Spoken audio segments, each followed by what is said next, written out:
good about it. They go through their closets every 2 months. Other people do it twice a year, something like that. But anyway, we do have fabulous clothes for everybody. Well, this is the high end of the resale business. These are designer togs you're yes, talking they about. are, but you get really, really good buys, and it spoils you. Once you start wearing these kind of clothes, you never want to shop any other way. Right. And as I say, we cater to people. We have school teachers, we have celebrities, we have business women that come in and shop at the store. And it's cute because even though people tell everyone now, well, sometimes people say, well, you know, my best friend asked me where I got these things, but I couldn't tell her because she's the same size as I am, and I want to have first pick.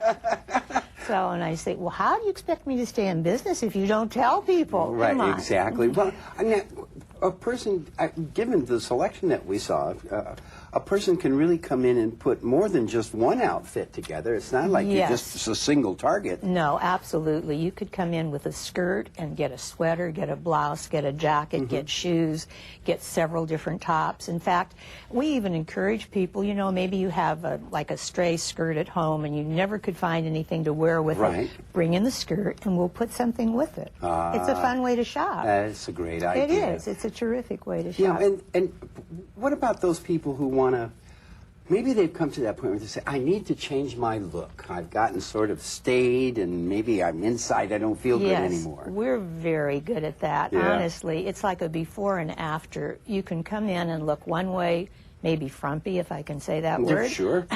Dowdy, frumpy. Yeah, and go out looking like a movie star and feeling really good for very little money. I mean, it's a wonderful, wonderful way to shop. And this extends now through accessories as well. I was amazed at handbags and handbags, shoes. How do you get a person with a shoe, Jones, to give up their shoes? You know, some people have so many shoes that they just, and sometimes they buy them because they look good and then they realize they can't wear them because they really bought them too small and they can't quite squeeze their foot into it. So that's good for us and bad for them. But anyway, shoes are one thing women have in common. They love shoes, I think, more than anything. They can never have too many shoes because usually if you gain weight or lose weight, your wardrobe changes, but your feet pretty much stay the same. Let's hope. Let's hope, yes. Well, as a person who has gone up and down in weight, I know there were times. Well, in fact, when I've lost so much weight in the recent past that some of my favorite stuff I had to give up because I was swimming in them. I know. Now, a lot of people have undergone dramatic body changes. Yes, and if they call me, that's terrific because I'd be happy to come out and take a look at their clothes. Also, a lot of women, you know, it's nothing to fluctuate a couple of sizes. Sure. And men too, I'm sure, so that they might have things in their wardrobe that are size 6, 8, and 10, which is interesting in itself, you know. I try to carry a range of sizes. I go from 0 through like about size 18. And however, I have to admit that, you know, a great deal of my clothes are in the smaller sizes because people are so weight conscious in this city. So Boy, are they ever. We have definitely got a fitness culture. it's too bad because you see these girls on the runway and you wonder how they can even walk. I mean, their legs are just spindly and it's not a good thing. Well, Thomas Wolfe called them X-ray women. I see, yes, okay. It's like the confirmation on a very thin racehorse. But the economics of this intrigue me because it's easy to just throw money away, but to shop responsibly, and to find a use for something that otherwise would go unused and maybe even tossed out. That's a smart thing to do in this green world of ours. Yes, it is a very smart thing to do, and many smart women shop that way. They really do. And I sell many clothes. We just sold several things for the Emmys. The Oscars will be coming up soon. There's so many award shows in L.A., and we have fabulous gowns. I mean, absolutely incredible. Oh, I bet you And you don't have to spend $5,000, $6,000, $7,000, $8,000 now to look gorgeous. You know, you really don't. And at any age, you can look glamorous, really. Well, that appeals to me. I also like the notion of holding to standards, to the quality of the garments. Yes. There is a difference. The way they're made. Once you wear something that has been made by Armani or Gucci or Prada. I mean, you're paying for the name, but you're also paying for the way they're structured. Right, exactly. And they feel good. And I have people who come in and say, Maureen, you won't believe this. Remember the suit I got from you 20 years ago? Well, of course I don't remember, but... Maureen, I got to ask you to hold the Yes, story. of course. Okay, we have to take a short break. Okay. When we return, we'll continue our discussion of the ageless art of fashion with our special guest, Maureen Klavan. You know, I am getting better. I can still take care of myself. You just don't know. No. 3 times a day. These drops. Now that Mom's moved in, life has become a bit more complicated for all of us. We knew there would be challenges, but overall, we're glad to be together. I don't like to call him in the office when I have to go to the doctor's or if I want to go out. We're so thankful for the help we received.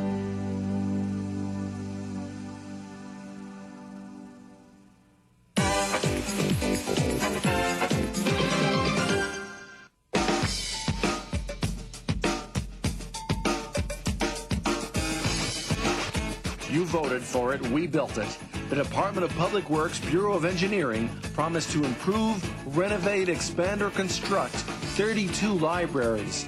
On time and under budget, we delivered 36.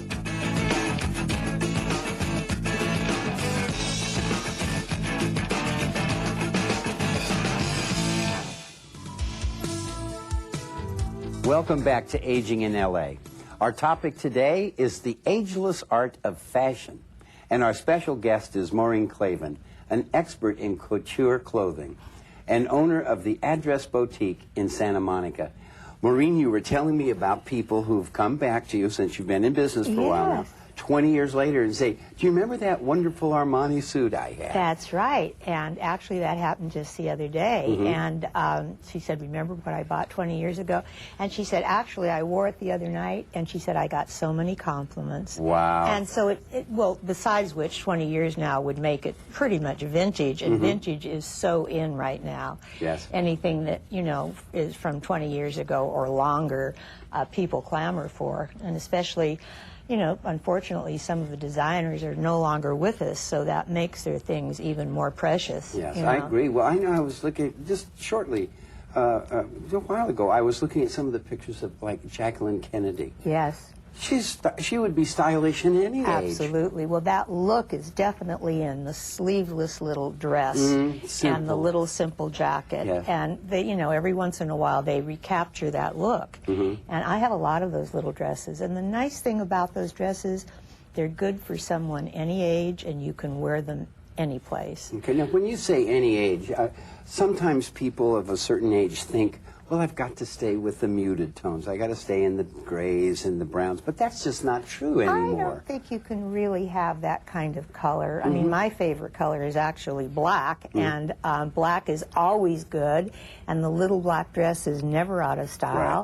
Right. And Jackie Kennedy with her little black sleeveless and her little pillbox hat was a perfect fashion plate, you know. And there's so much you can do with it, too. It's not to be forgotten that sometimes you have the basic garment, and then you can change its appearance entirely. With earrings or pashmina or a little bolero jacket or many, many different things. Now, you know, we're talking about this. So here's, as a treat, it's time to watch Maureen in action as she advises a senior on how to perk up her wardrobe. So let's watch as Cinda Martin drops in for some wardrobe tips. Here comes Cinda. And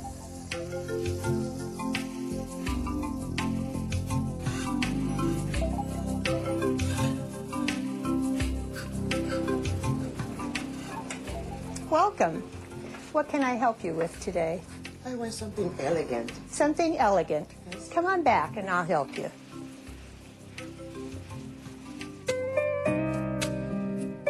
Cinda, you look so elegant. Thank you. I hope you love your outfit. I love it. We've put you in a St. John for evening knit jacket with a Stuart Weitzman lovely little bag.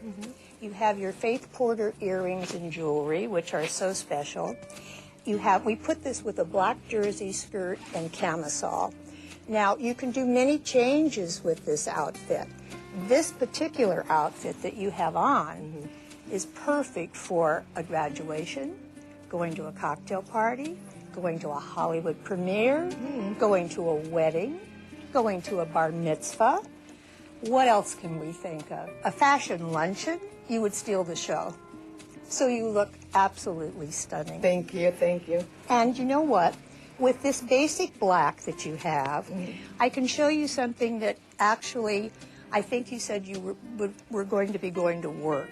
And I can show you something that you can put with this that will take you to an office job, a career job, anything important like that, okay? Yes. So let's go back and try it. Okay. Okay, good. Okay, Cinda, now what we have here, we have the same skirt and top, and we've put you in this darling little Alberto Macali sweater top, which isn't quite as elegant, but is still lovely. So now you're dressed for, could be a corporate job. You could be the head person at a bank. You could be the principal of a school. You could be having your own store, whatever that might be. It's lovely for daytime, for morning meetings. And then we also put a different purse with this. This is a Ferragamo little bag, which is very lovely. And so we could go on and on and on, changing tops to put with this black two-piece outfit. And they all work, and you're a lovely model. Turn around for 1 second and let's show the back of this too. So you look just as good in the back as you do in the front, because people do see you both ways. Okay. Okay. That's terrific. I think we have Thank you. one more fun outfit. Okay. We'll try it. Okay? Thank you. Good. So, Cinda, now we have you in an entirely different kind of outfit. A little green cashmere top with pretty little colorful bangles on it, white linen pants and a white linen shell. You could even get married on the beach in Hawaii in this, or go to a wedding, or just have fun. Go out with your boyfriend at night, go to a club. You have a Lambert's and Truex little straw bag there. And again, with this white pants and the white shell, you can do many different tops. But Good. this is colorful and charming and fun. Yes. And so you look elegantly fun. Cinda, I think we've fulfilled all of your expectations. We put you in an elegant evening jacket. We got you to work in a wonderful little sweater top. And now you can even go to a wedding in this beautiful little outfit, wear it on the beach, whatever. So I think we had fun with this makeover, and I hope you had a great time. Oh, I did. Thank Good. you. What a fun piece, Maureen. That was great. Yeah. And you say, Cinda, I won't say her age specifically, but octogenarian. And she is young. There's a perfect example of someone who's young at heart, who doesn't give a hoot about her age, but wants to have fun. Right. And look good. And look terrific. Absolutely. I remember asking my grandfather one time why we had to dress up to go to church. And he says, well, when people dress up, they're better behaved. That's very good. I like that. You know, if you put a little thought and effort Yes. into your wardrobe, it actually can alter your outlook and your behavior. And the way you stand and the way you think about yourself. Right, and of course, posture is so important to people of a certain age because Yes. they've gotten maybe a little lazy and they start to slump. And That's for well, sure. why? I mean, Stand up be straight. proud. Stand up Sure. straight while you can. Sure. Exactly. Exactly. I have to ask you, how do designers feel about this resale market? Are they proud that their fashions have held up over time? I think they're very proud, Really? actually. Yes, absolutely. You know, and many times I get samples from the designers. I mean, I do carry some new things as well. And I try to fill in with the sizes, you know, that are so 12s, 14s, 16s, Right. and The things like that. little larger size. Well, Right. we No, all but get a is it- little bigger. Yes, we do. Well, before I forget, I Yes. want to remind people again, now you're on Wilshire Boulevard in Santa Monica, In Santa about Monica, 11th. 1116 Wilshire Boulevard. Right. It's a white building with a bright turquoise fence. Yeah, I love the outside. It Thank was you. very stylish. And there's parking in the back, meter parking in the front. Great. And we'll greet you with open arms. That's fun. Now, again, I want to encourage people to sort of think outside the box here, either to bring you clothes that Yes. they may wish to share with someone else, but also to to come in and shop. It's a fun way to shop. Sure and they'll it love is. our store, and everyone's very friendly. Yeah. I have people who've been shopping with me for years, and now they bring their grandchildren in. Yeah. Now, I'm going to sneak this out here. You had a little list of names of some of the people that you might bump into. Well, these are some of the people who are actually in their 60s that you never think of it that way. You know, and are like, still quite fashionable. Barbara Streisand, Jane Fonda, Priscilla Presley, Diane Sawyer. Yes. I mean, these are all glamorous, wonderful women who could easily be 30 or 40. Right, and nobody is saying that they're too severe, No. or they're dressing inappropriate, because the fact is they wear their outfits proudly and they look good. And in they these look things. fabulous. Sure. And incidentally, on the walls of my store are pictures of many celebrities that I get clothes from, and you'll find some very, very famous names there. Well, there's something special about that. You know, Yes, you can that say, you're well, the same size as somebody, you know, right, of course. whose name they'll have to come in and see. Oh, So- Maureen, this has been such a treat, and I'm pleased to let Los Angeles know that the Address Boutique is here and that you're here to help them with their fashion Thank you concerns. so much for choosing our store. It's been wonderful and so lovely, and we'll look forward to seeing all your friends. Great, thank you. It's time is up for today's edition of Aging in LA. Thanks so much to our guest, Maureen Clavin, from the Address Boutique on Wilshire Boulevard in Santa Monica. And now, it's time for our feature on aging in LA, Senior Stat Shots, where we look at statistics or information that pertains to senior citizens. And once again, we found today's statistics in the recently released LA County Seniors Count, a survey of the older adult population in Los Angeles City and County. We featured this survey before on our program.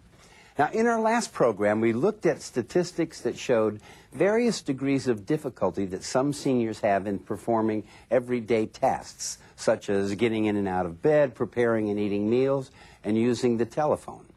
Today, we will look at statistics that show who helped them with their tasks. Of those who had some degree of difficulty with these tasks, 17% were assisted by their spouse, 12% by another relative, 4% had a friend help them, 6% were helped by a volunteer or agency, and 28% had no one to help them. 32% of those asked this question did not respond. And that's today's Senior Stat Shot. Now, you can get your own copy of this fact-filled survey. Simply go online to the Los Angeles County Community and Senior Services. The website is up there on your screen. And just click on LA County Seniors Count, and the full report will appear. I'm Paul Peterson for the Los Angeles Department of Aging, the people here at City View Channel 35, and all of our guests on Aging in LA. Thank you so much for watching. See you next time.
Hi, I'm Kevin from Chatsworth, offering you a taste of New Orleans since 1986.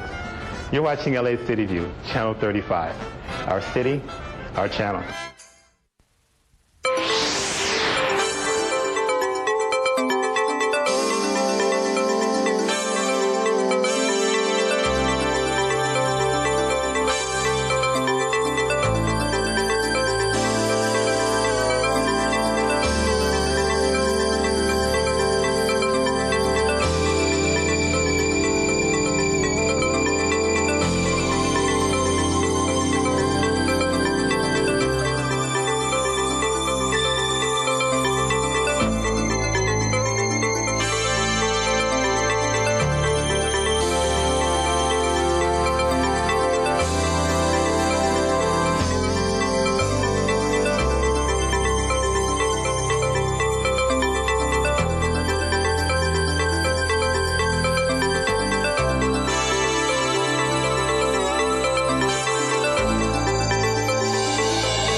Los Angeles.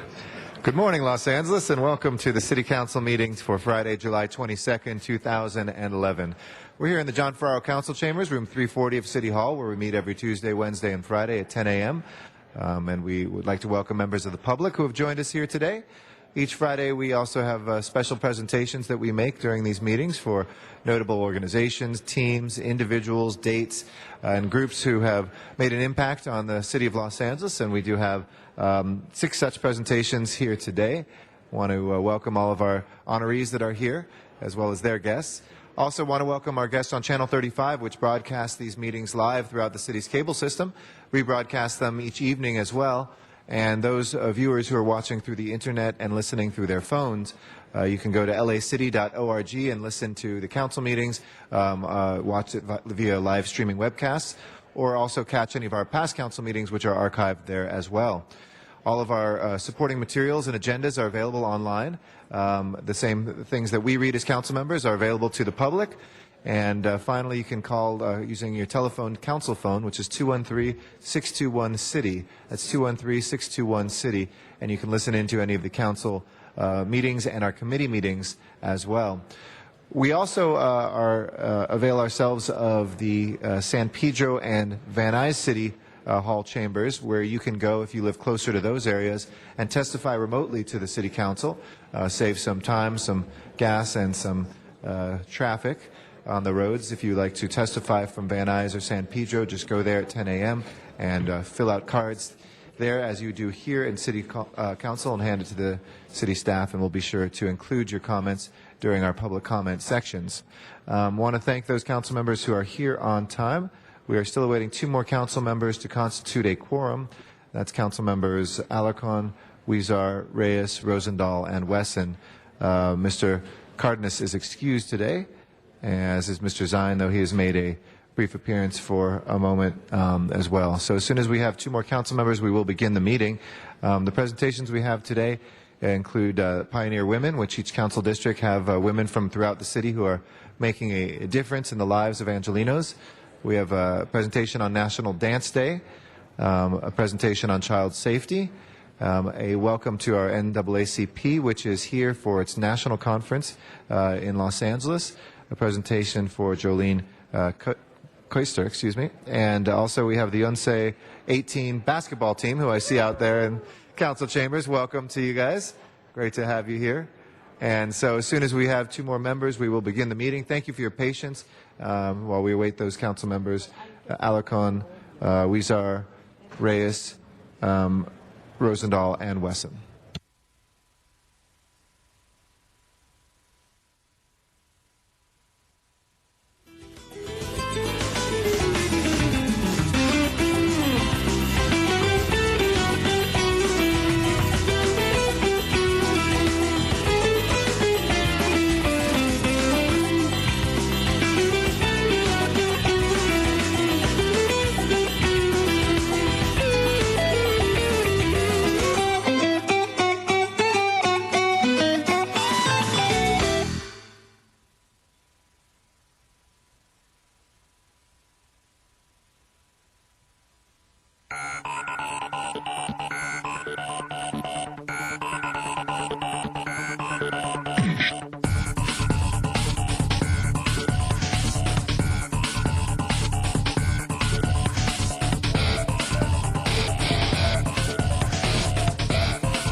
Thank you, Mr. Rosendahl. We have 9 members still awaiting Mr. Reyes and Mr. Wesson, Mr. Huizar, and Mr. Alarcon.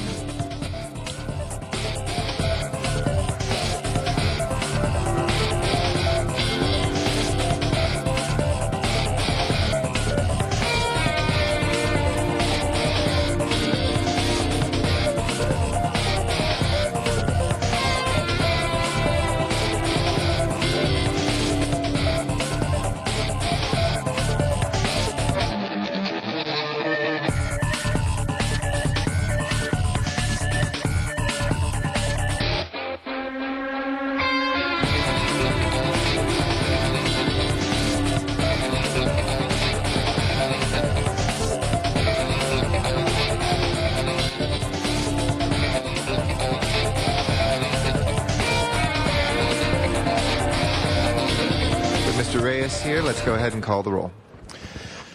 Alarcon, Cardenas, Englander, Weezer, Koretz, Krikorian, Labange, Parks, Perry, Reyes, Rosendahl, Weston, Zion, Garcetti. 10 members present and a quorum, Mr. President.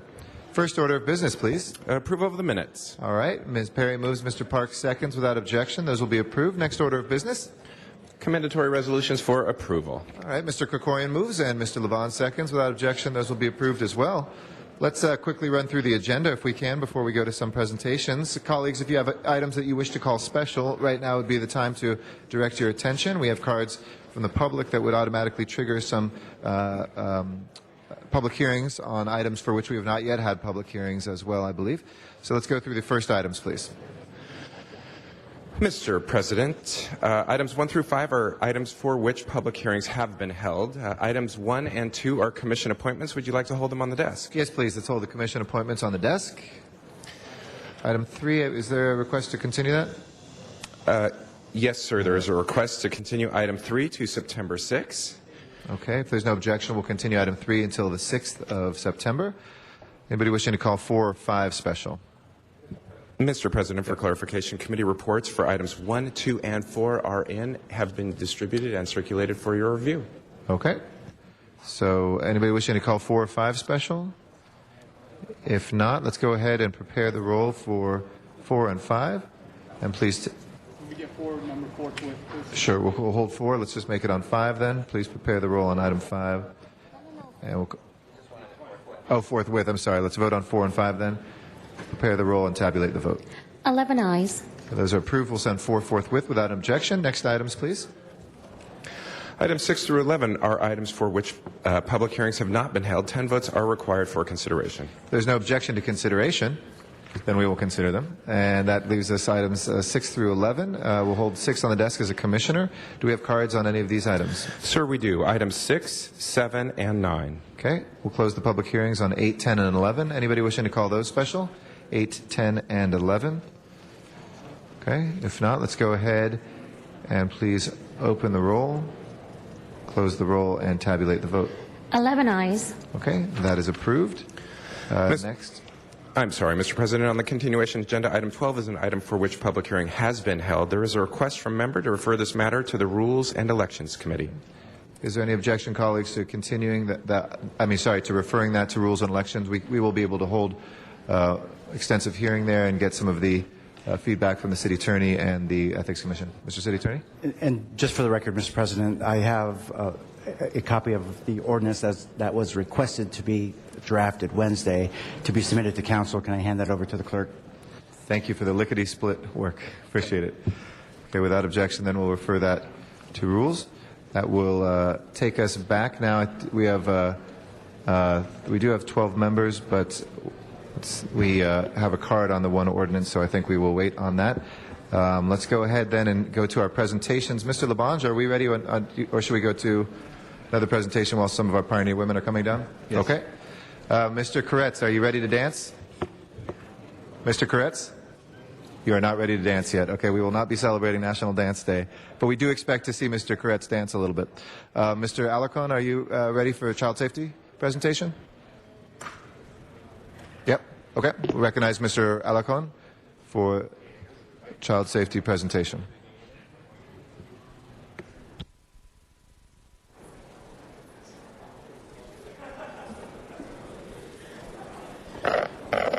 Council members, I am here. As you know, we've been recognizing different organizations for their efforts to make children safer. And so today we are doing it in the context of a national recognition of that it is National Probation, Parole, and Community Supervision Week. Obviously, these folks are, as was described earlier to me, the unsung heroes of our law enforcement system. But they do so much work that helps protect our communities. And it's tough work. It's controversial work. And it's work that must be done. If you truly believe that in the concept of rehabilitation, these folks are the anchor of that concept. So it's my pleasure to have different elements of that network here with us today. And I want to mention that today I've introduced a motion that the City of Los Angeles proclaim the week of July 17th through the 23rd, 2011 as National Probation, Parole, and Community Supervision Week. For more than 100 years, the accomplishments, struggles, and victories of the field of probation and parole are many. In 1841, John Augustus, a Boston cobbler, is credited as the father of probation when he persuaded the Boston Police Court to release an adult drunkard into his custody rather than sending him to prison, the prevalent means of dealing with law violations at the time. His efforts at reforming his first charge were successful, and he soon convinced the court to release other offenders to his supervision. In 1876, Zebulon Brockway, a Michigan penologist, is commonly credited as the father of parole for implementing the first parole system in the U.S. He proposed a two-pronged strategy for managing prison populations and preparing prisoners for release. His ideas reflected the tenor of the times, a belief that criminals could be reformed and that every prisoner's treatment should be individualized. So today I'm pleased to honor the various probation and parole departments and organizations that are a critical part of our public safety system and often go unrecognized. They include the United States Probation Office, Central District of California, the U.S. Pretrial Services Office, Central District of California, the Federal Probation and Pretrial Officers Association, the California Department of Corrections and Rehabilitation, Division of Adult Parole Operations, the California Department of Corrections and Rehabilitation, Division of Juvenile Justice, the California Probation, Parole, and Correctional Association, the L.A. County Probation Department, the L.A. County Deputy Probation Officers Union, AFSCME Local 685. For their work to help ensure proper supervision of parolees and probationers while assisting them to stay crime-free and become productive members of society has aided the LAPD and contributed to our current low crime rate. So with that, it's my pleasure to first recognize the United States Probation Office Central District, the Supervisory U.S. Probation Officer Patricia Foster. This is the United States Probation Officer which serves California by investigating and supervising individuals convicted of federal crimes. The Central District of California is home to the largest population of the 94 federal judicial districts in the country.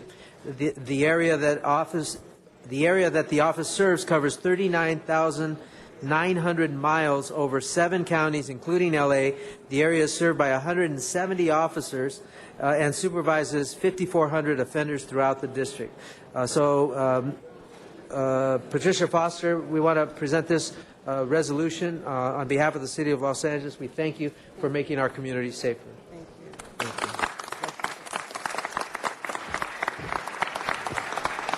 On behalf of Michelle A. Carey, the Chief United States Probation Officer for the Central District of California, I want to say thank you. And in her stead, this will be placed in our office in a place of honor because we truly appreciate you for recognizing our hard work and dedication to the areas that we serve. Thank you.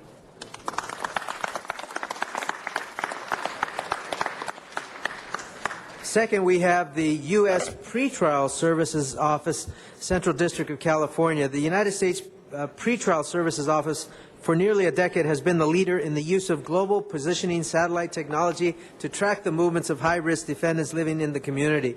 The agency adopted the progressive and effective use of various alternatives to incarceration, which include drug and alcohol treatment and testing, mental health counseling, education, and employment services. So the chief of the U.S. Pretrial Services Office is Officer George Walker. Thank you, Counsel. On behalf of the federal courts and our Federal Pretrial Services Agency, we thank you and thank Council Member Alarcon for recognizing us for the very important work we do in public safety. Thank you.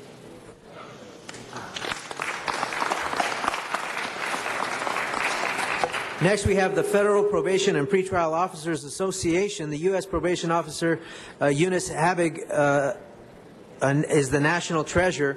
We want to recognize the Federal Probation and Pretrial Officers Association for the role that they have as the sole representative association dedicated exclusively for officers and staff working in the Federal Probation and Pretrial Services.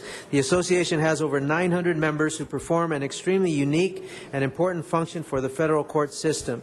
The FPPOA looks to research to improve on the methods of community corrections, promote and enlighten public interest in the prevention and treatment of criminal behavior, promote the improvement of laws governing criminal justice and correctional process. With that, Eunice Abig. I hope I said that right. Yes. Okay. Thank you, Mr. Alarcon. I just wanted to thank you on behalf of FPPOA for recognizing the work that we do. We'll continue to strive to, look for better and more efficient ways to do the job that we do, and our commitment to the community, to the offenders, to the future. Also, I wanted to thank the LA City Council for the work that you do with your commitment to public safety, including poverty and development issues, and even approving rewards to make sure that those who commit crimes are brought to justice. So we want to thank you for that. Thank you. Thank you.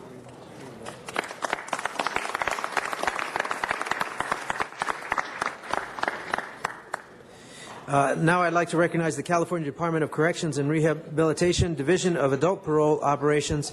The division, has 2,200 agents statewide and 476 in Region 3, which is LA County.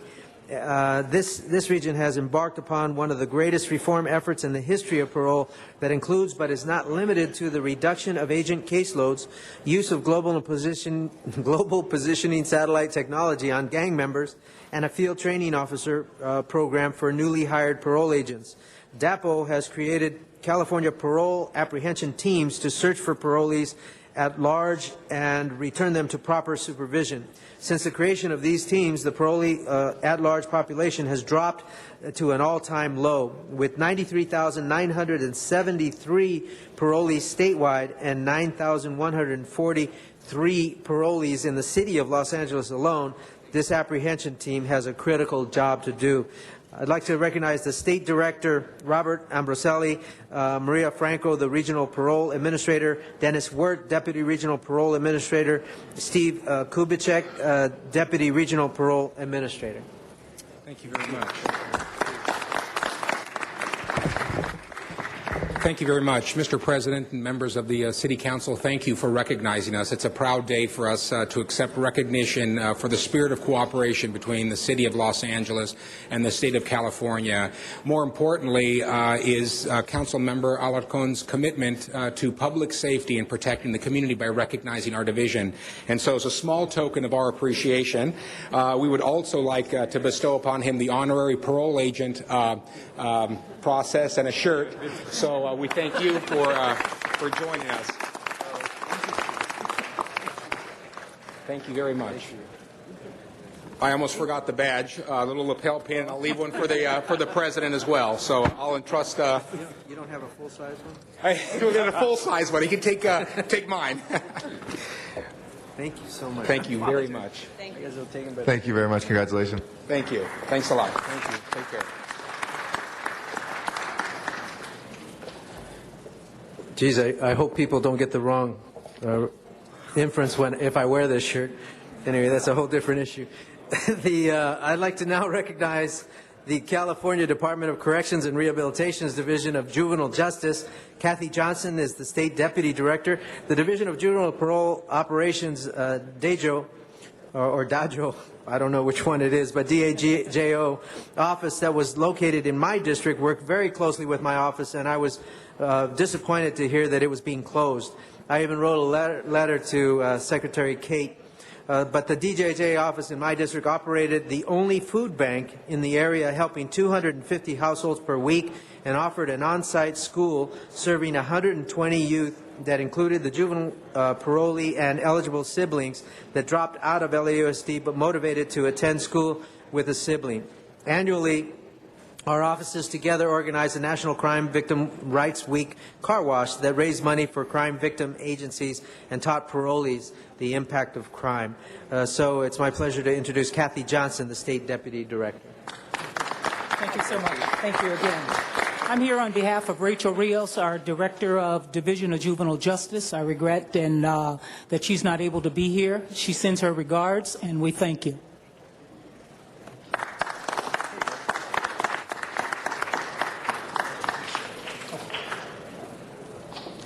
Now, the California Probation, Parole, and Correctional Association. Paul Vinetz is the president. Dana Smith-Lacey, second vice president. Cheryl Jackson, Southern Regional Vice President. Sean Arrington, Vice Chair and Delegate. Anita Vigil, CPPCA 2011 Conference Chairwoman, and Emma Thomas, Chair of the LA Chapter. The California Probation, Parole, and Correctional Association was founded in 1917 to advance correctional practices through public education and information, legislative advocacy, research, standards and development, and professional development. With approximately 2,000 members, CPPCA is one of the nation's oldest and largest state professional associations for community corrections and provides California with dynamic and innovative leadership in the field. With that, President Paul Vinetz. Hey, I stuck behind you. Thank you, Rich.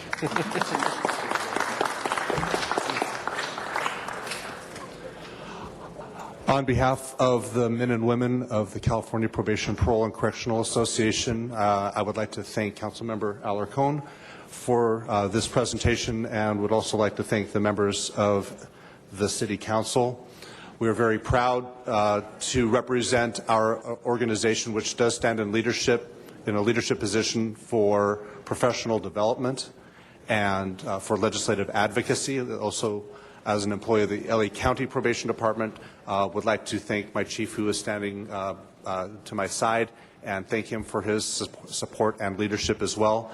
And do appreciate the recognition, and we are very proud to receive this. So thank you very much.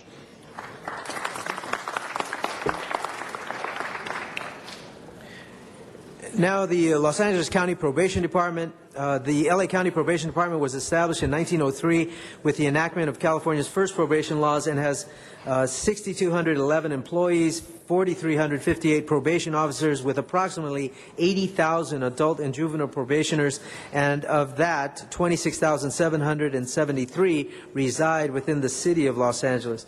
A significant accomplishment of the Probation Department is the Adult Bureau's alternative treatment program that uses systemic evidence-based interventions that earned the Probation Department a Performance County Star Award and funding bonus for the state of $28 million. Funding bonus of $28 million in 2011 and $7 million for fiscal year 2012-13. This program and its evidence-based techniques motivated probationers to change, and thus reducing recidivism, the return to the system.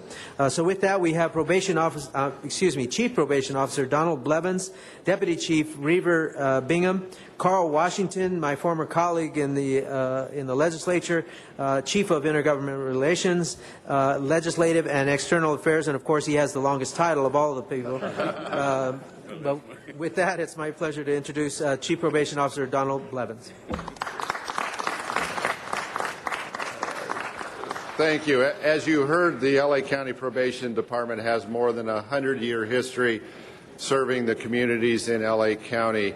I believe our officers truly are the unsung heroes who are out in the neighborhoods day in and day out, working on enhancing public safety through changing offender behaviors. We work with both adults, juveniles, and families to get offenders on the right track. Collaborations with the cities in LA County is an important part of what we do, and for that I thank Councilmember Alarcon and the City Council for recognizing our efforts in your communities. Thank you.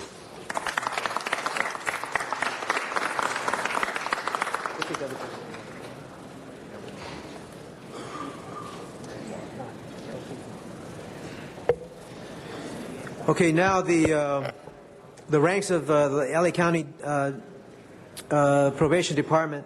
My good friends the probation officers represented by Ralph Miller, President, who had an emergency and could not be here. The LA County Deputy Probation Officers Union, AFSCME Local 685, was founded in 1945 by a group of World War II veterans who sought to create an outstanding probation department for Los Angeles County. In 1969, under the leadership of John Safarian and Henry Fearing, the union won an election and made Local 685 the recognized certified majority representative of all employees in the county probation series and later on in the detention series. Local 685 has 4,500 members and maintains the responsibility of protecting the rights of its employees within the county probation department and negotiates on behalf of its members. They ensure that its membership needs are recognized and professional standards are maintained. Folks, when I worked for Mayor Bradley, I created a program called the Mid-Level Drug Offender Program. That program was the precursor to CLEAR. But what it did for the first time was involve the probation services in a collaborative effort with the city police department, the district attorney, and city attorney to target enforcement efforts. That has become a model for the city of Los Angeles, and I'm very pleased that we are here to recognize all of these organizations, but especially the officers of the probation department, because I've worked side by side with them in their enforcement efforts. So with that, it's my pleasure to introduce Hans Liang, Deputy Probation Officer, Irene Gonzalez, Deputy Probation Officer, Perry Berkowitz, Deputy Probation Officer, Brian Call, Deputy Probation Officer, Marcinelle Page, Deputy Probation Officer, and Tim Valles, Deputy Probation Officer.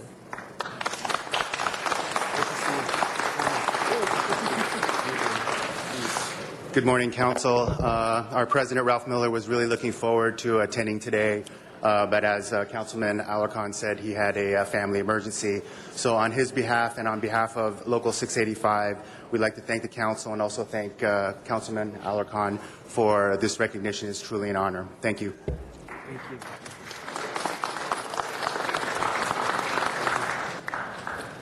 Council members, in closing, let me just say that we're always quick to give praise to those closest to us, the police department. But I think we have to understand that law enforcement is a system of different elements. The probation and parole services that are provided to us help protect us when people are convicted of crimes, and so we want to thank them for the work that they do. And this is our small way of doing it. Let's recognize that this is National Probation and Parole Week, and we wanted to be a part of it. So congratulations to all these organizations. Keep up the good work. Keep us safe. Thank you. Thank you, and thank you to all of our law enforcement professionals for the great work that they do. It's an honor having you here in Chambers. Next, I'd like to recognize the chair of our Arts, Parks, Health, and Aging Committee, Mr. Tom LaBonge, for a recognition, and then he will also be kicking off our presentation of Pioneer Women. Colleagues, when we get to the Pioneer Women presentation, if I can ask each of us to keep our comments, and I know this is very difficult sometimes, and we have extraordinary women that we are able to speak a little bit more about upstairs, but if we can keep our comments to 1 minute per council district, just a brief overview, and it's really here to be able to congratulate these extraordinary women to be able to keep our council meeting in a timely fashion. But before Mr. LaBonge has a visitor from Windhoek. Please welcome the ambassador to Namibia, Ambassador Njaba, who's with us today from Washington, visiting the West Coast. Give him a warm welcome. The world is an important place when we all work together, and the concentration of help for Africa and other countries is key to the world's success, which has always been a hallmark of the United States. And as the chair of our Sister City Program and Friendship Committee, I asked the ambassador to come to City Hall. We had a great reception at Lucy's El Adobe, a tour of Paramount Pictures and other sites. A quick remarks and hello, Ambassador.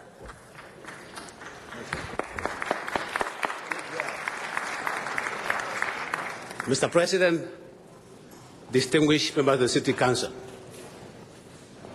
it's a great honor for me and privilege to be here today to convey to you fraternal greetings from the government and people of Namibia.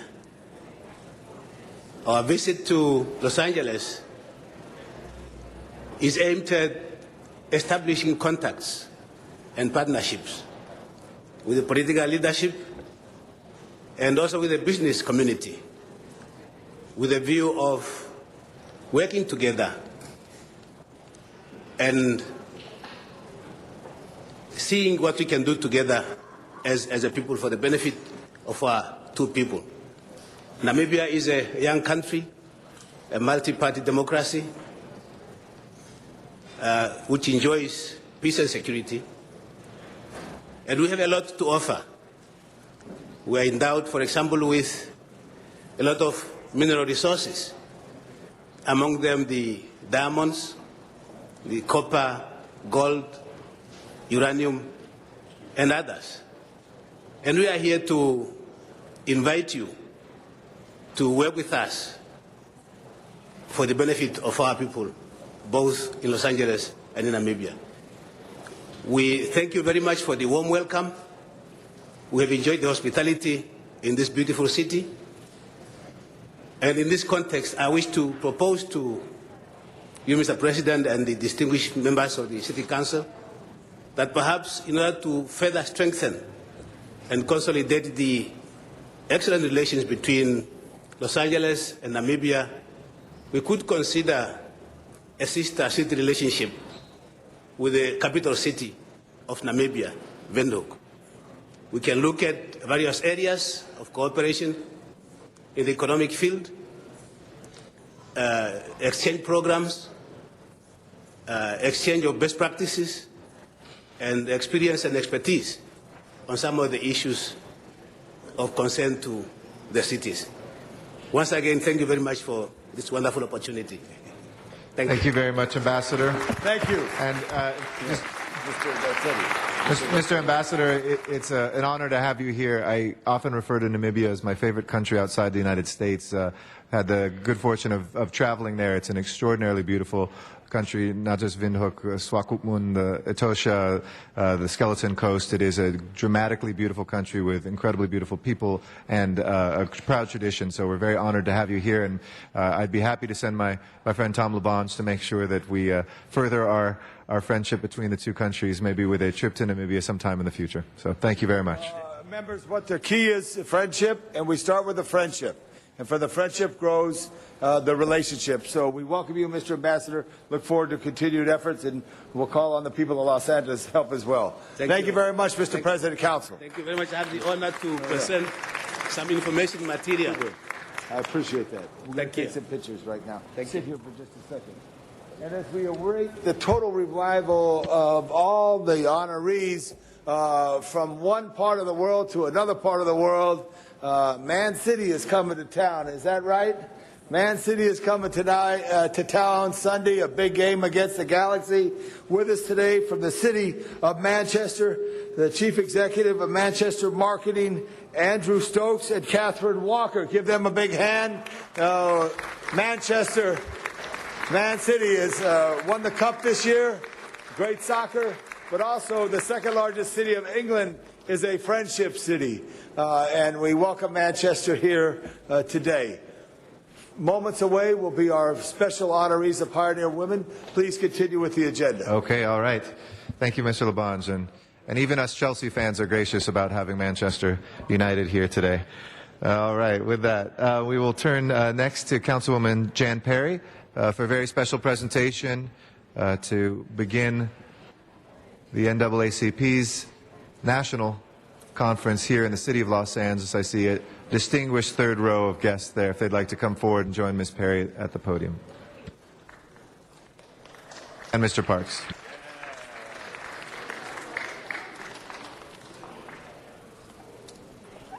Take your stickers off. Thank you.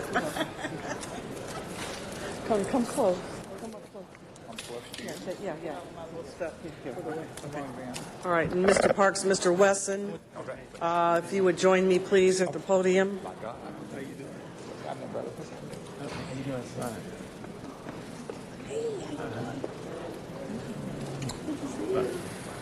Here. Herb's come out in too. Good morning, everybody, and it's my privilege to recognize the National Association for the Advancement of Colored People as they celebrate their 102nd annual national convention here in Los Angeles. Throughout its prestigious history, the NAACP has served as a premier civil rights organization in our country. It has been instrumental in improving legal, educational, and the economic lives for African Americans and for all Americans. Los Angeles is extremely proud to be host to this convention this year and to celebrate the rich heritage and history of this organization and the civil rights movement and the NAACP's continued work advocating on behalf of civil rights. And I'm personally thrilled to welcome this truly milestone event to the West Coast and here in downtown Los Angeles. Established in 1909, the NAACP has ensured the political, educational, social, and economic equality and rights of all persons and has worked to eliminate racial hatred, racial discrimination, and bigotry throughout their history. Now, with a membership that exceeds over 500,000 people, the NAACP is a network of more than 2,200 branches covering 50 states, the District of Columbia, Japan, and Germany. This year's convention will bring together approximately 10,000 delegates representing over 500,000 NAACP members and an additional 50,000 other members, observers, participants who will be attending at some point during this week-long event.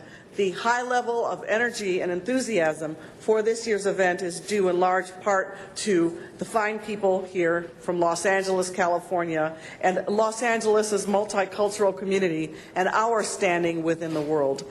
Los Angeles shares in the mission of the NAACP, and I think we all wish them the very best in their convention here in Los Angeles. Now, I'd like to ask Mr. Parks and Mr. Wesson if they would say a few words. Thank you, Ms. Perry. And I just also want to add my voice to welcome this convention to the city of Los Angeles. When you think back over 100 years ago and the impact that the NAACP has had on this country and the world, it's remarkable. Going through a depression, going through civil rights movements. And I think one of the things that they do not get the credit for is the fact that they have made human rights available to everyone.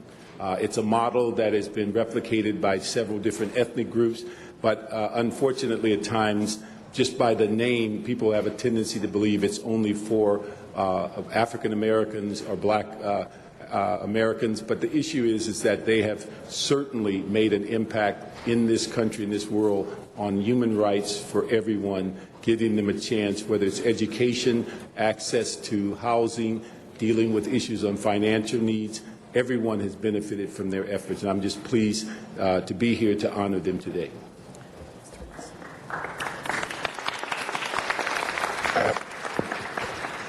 Mr. President and members, I too want to say a few words congratulating this fine organization for all of the phenomenal things that they've done over the years.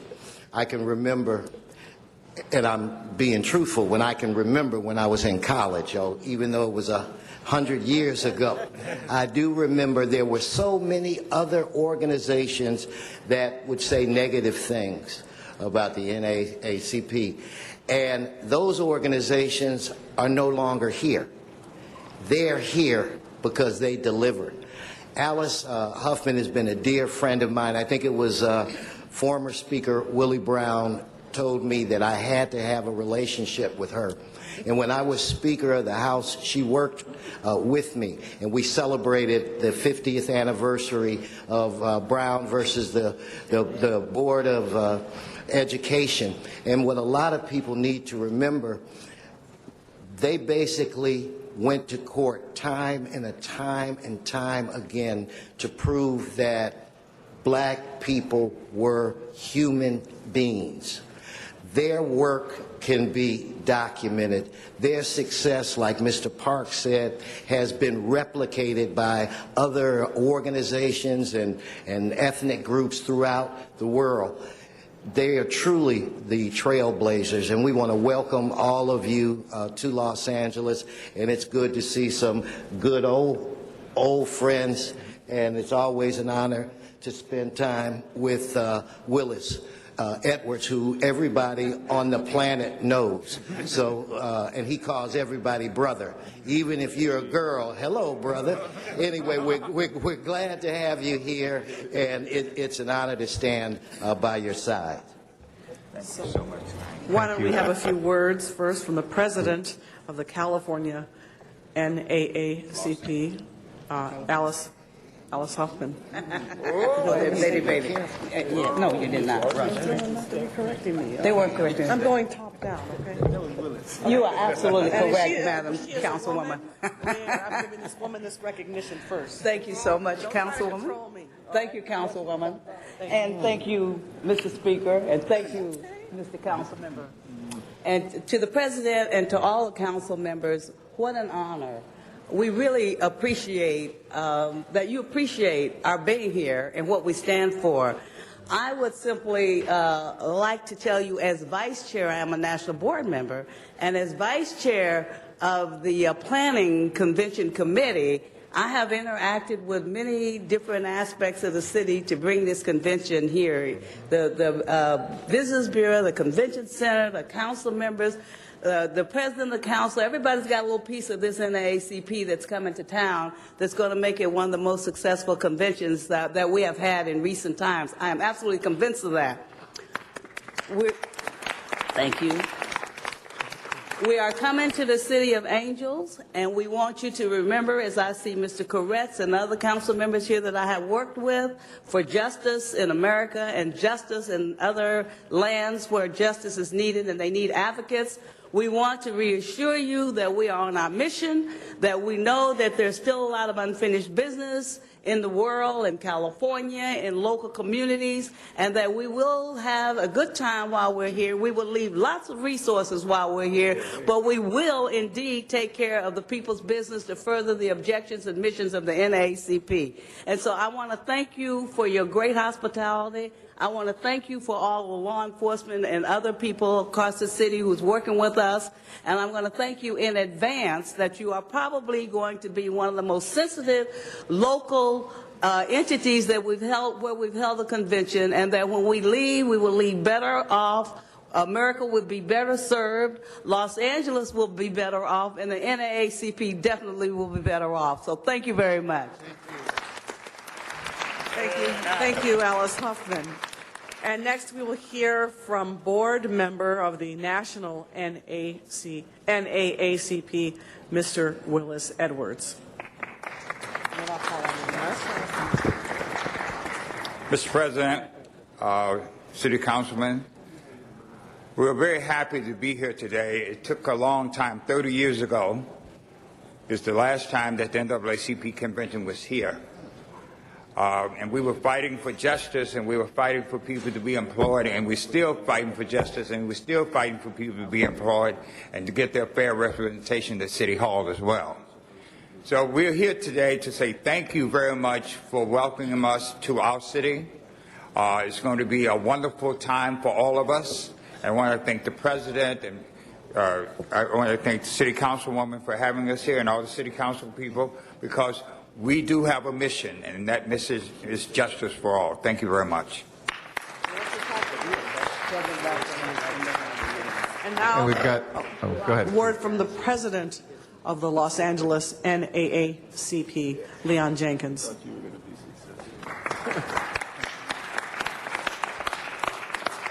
I want to thank everyone here, including council, for allowing us this opportunity to be here and to be in this fair city. Been a generation since we've been here, but I want everybody in this room to understand why you should come out and be a part of this. The third most important thing that ever happened in this country, we had a part in doing, we as the NAACP. The first thing was our fight for independence. The second was the Civil War.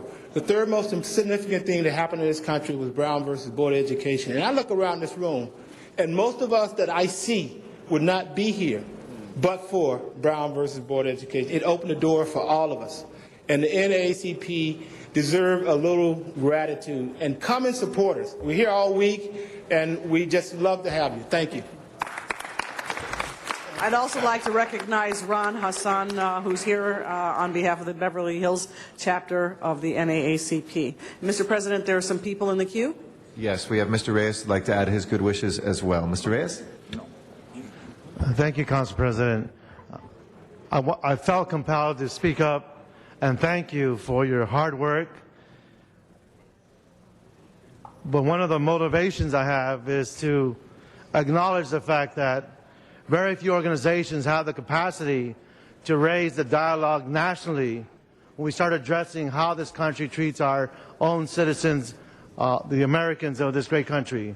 We talk about compassion, we talk about laws that should be protecting our citizens in this era of anti-immigrants, and how we are desensitizing legislators where we pay more attention to lobbyists that want to build prisons so that we can detain people because we question their status in this country is something that is very wrong. The meanness, the ugliness of this type of legislation has been brought to light in the past over all the struggles that NAACP has been victorious. And I thank you for that model. I thank you for that energy. But now more than ever, in an international economy, we must be embracing our diversity, our whole range of languages and cultures, and not use this type of legislation to imprison, to break apart families, and deport Americans because of the color of their skin. So I thank you for your advocacy, and I thank you for your hard work. Thank you so much. Thank you very much, Mr. Reyes. And thank you. I want to just echo Ms. Huffman's words about how well served the NAACP has been by the council members that are up there today. Ms. Perry, who's hosting the convention in her district, Mr. Parks, who has stepped up to host an incredible celebration as part of this, Mr. Wesson being a part of that team as well to make sure, and I know other council members too. We are a city that has opened its arms, as we always have, and has a presence of the association here, but we are so pleased to have you back here after 30 years. Let's not make it another 30 years. We hope this will become a regular tradition, and thank you, Ms. Perry, for leading the way. Thank you. And before we close, I'd like to ask Michaela Redd from the Los Angeles Convention and Visitors Bureau to the podium to say a few words before we close. We just sincerely, from the Los Angeles Convention and Visitors Bureau, wanted to say thank you to the City Council as well as to the NAACP organization for being a tremendous organization to work with for me both personally and professionally, and we look forward to a fabulous week. We also have been able to debut a People of Color guide in tourism for this particular group, so we're excited. Each of you should have a copy, and we look forward to positive reviews. And there we go. So the first ever, for some time, Los Angeles African American Guide, right. And our website, www.discoverlosangeles.com. Thank you very much. Alice, did you want to get up and say?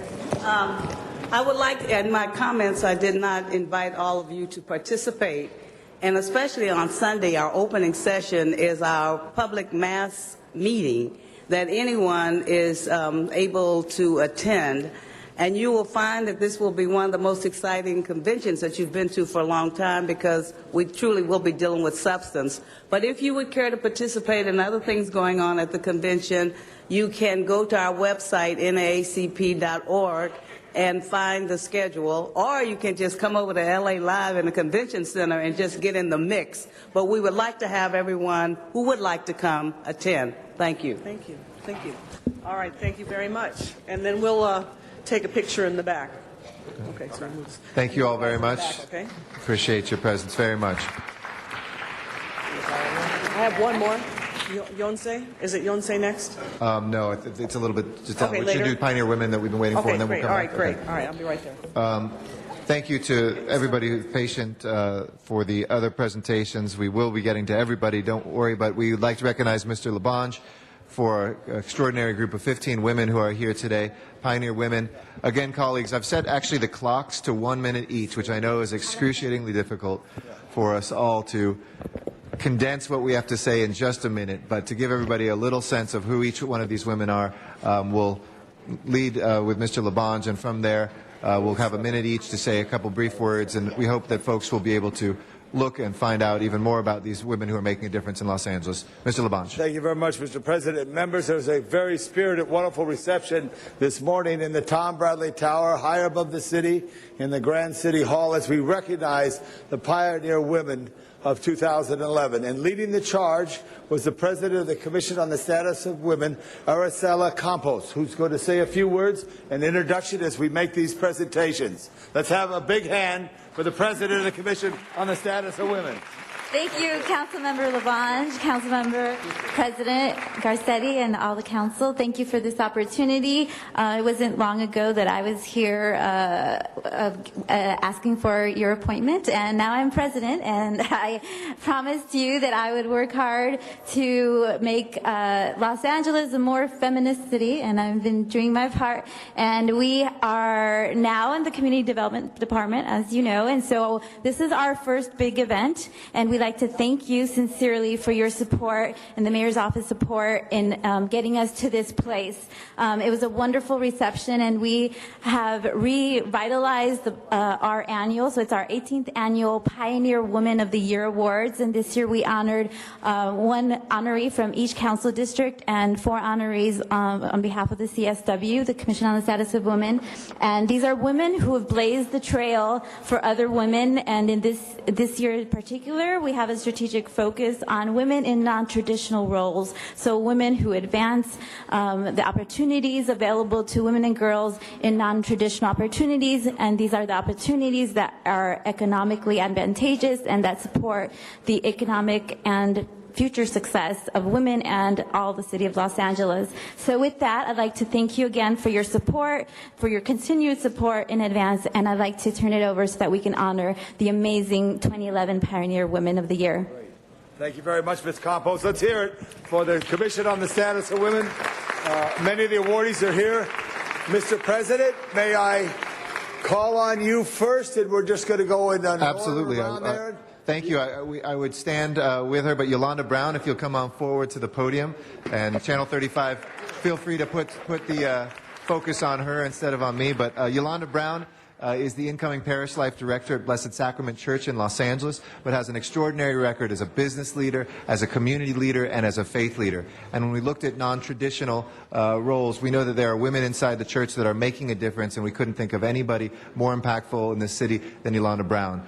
She worked at Dolores Mission to be able to work in that community in Mr. Weezar's district for many times. She's just come over. I think many of you were here when we said goodbye to Father Mandala from Blessed Sacrament, and much of the work that he did is now in the hands of Yolanda Brown, who has just been an extraordinary Angelino, an extraordinary angel in the city of angels, as Mr. Labange would say, and somebody that we are so excited to honor. And I'll give the balance of my time if you want to take 15 or 20 seconds to say something. Yolanda Brown, please give her a round of applause. Thank you. Wow. Well, thank you. And I just have to reiterate, this is a humbling experience because I am surrounded by many women who have not only inspired me and encouraged me, but who I continue to work together from my former banking days, working with a financial institution that was a very responsible bank, and we would encourage other financial institutions through the Responsible Banking Initiative to continue in that role, as well as our fight against homelessness at Blessed Sacrament Parish, in which we are attempting to convert an institution there, as well as the facility, and continuing to encourage that there is no one who experiences homelessness. And then finally, our quality education should certainly be experienced and enjoyed as a right for all children, regardless of it, if it's through a private, parochial, or a public school system. And I also continue to stand with Maria Elena Durazo in her lucha for immigration rights. Thank you for this humble award and recognition, and may we continue to work together as we belong to one another. Thank you. Thank you. Yolanda Brown. Mr. Zine. Jeanette Capaldi. Standing in is retired Sergeant Marty Fentress. Come on over here, Marty. recognize Jeanette Capaldi, true trailblazer in the West San Fernando Valley. She's not be able to be with us this morning due to a prior commitment, and Marty Frentress is standing in for her. Jeanette has lived in Reseda for the last 42 years, where she has been an active volunteer with the LAPD since 1999 at the Reseda substation. Innovation liaison, manages the front desk, assists citizens, possesses a great sense of compassion and concern for all whom she comes in contact with. Her tenure at the station has been extensive, graduated from the Community Police Academy, now serves as a Specialist Reserve Officer, active member of the West Valley Police Activity League, helps to bridge the gap between our community, youth, and police, also served as an Associate Director of the West Valley Cadet Program, goes above and beyond to call of duty. A few years ago, when the West Valley Crisis Response Team was on the verge of extinction, stepped to the plate and became the main contact person, currently serves as the Crisis Response Team dispatcher and mobilizes other members when there is a call for assistance. Over the past and present volunteer activities includes serving as LA Fire Department Battalion 17 CERT Coordinator, coordinating the West Valley LAPD Holiday Toy and Food Drive, serving as a posse member, organizing annual fundraisers for the Special Olympics, serving on the National Night Out Committee, volunteering for Sunshine Kid, coordinating West Valley Officer Appreciation Day, volunteering in my district office on a weekly basis, and all the work that she does averages about 125 volunteer hours per month. Now, she is a committed lady to the West Valley and the city of Los Angeles, and we have a presentation, and on her behalf, Marty Frentress, just retired from the LAPD, who worked with Jeanette at the West Valley. Marty, a couple words on behalf of Jeanette. President Garcetti, Councilman Zine, other members of the City Council, on behalf of Jeanette Capaldi, I want to thank you for selecting her for this great distinction. Over the past decade that I've worked with Jeanette, she is just one ultimate volunteer. In fact, during that time, I think I only heard her say no once. And that's when Dennis said, I need you here today. And she says, no, I need to be back in West Virginia with my mom. It's her annual back to going home. She is one of those people that absolutely is the type of people we need. I think when President Bush talked about his 1,000 points of lights, I'm sure that one of those points was Jeanette Capaldi. Thank you very much. Thank you, Mr. President. Thank you, Tom LaBonge and Jeanette Capaldi. I'm sure you'll see it on Channel 35. God bless you. Thank you. Next, Mr. LaBonge, you want to Let's call another council member. How about Bill Rosendahl? Bill Rosendahl. Here's Val right here, ready to give your remarks right there. Of course I am. I even have my eggs to give her. Yes, Marty. Okay.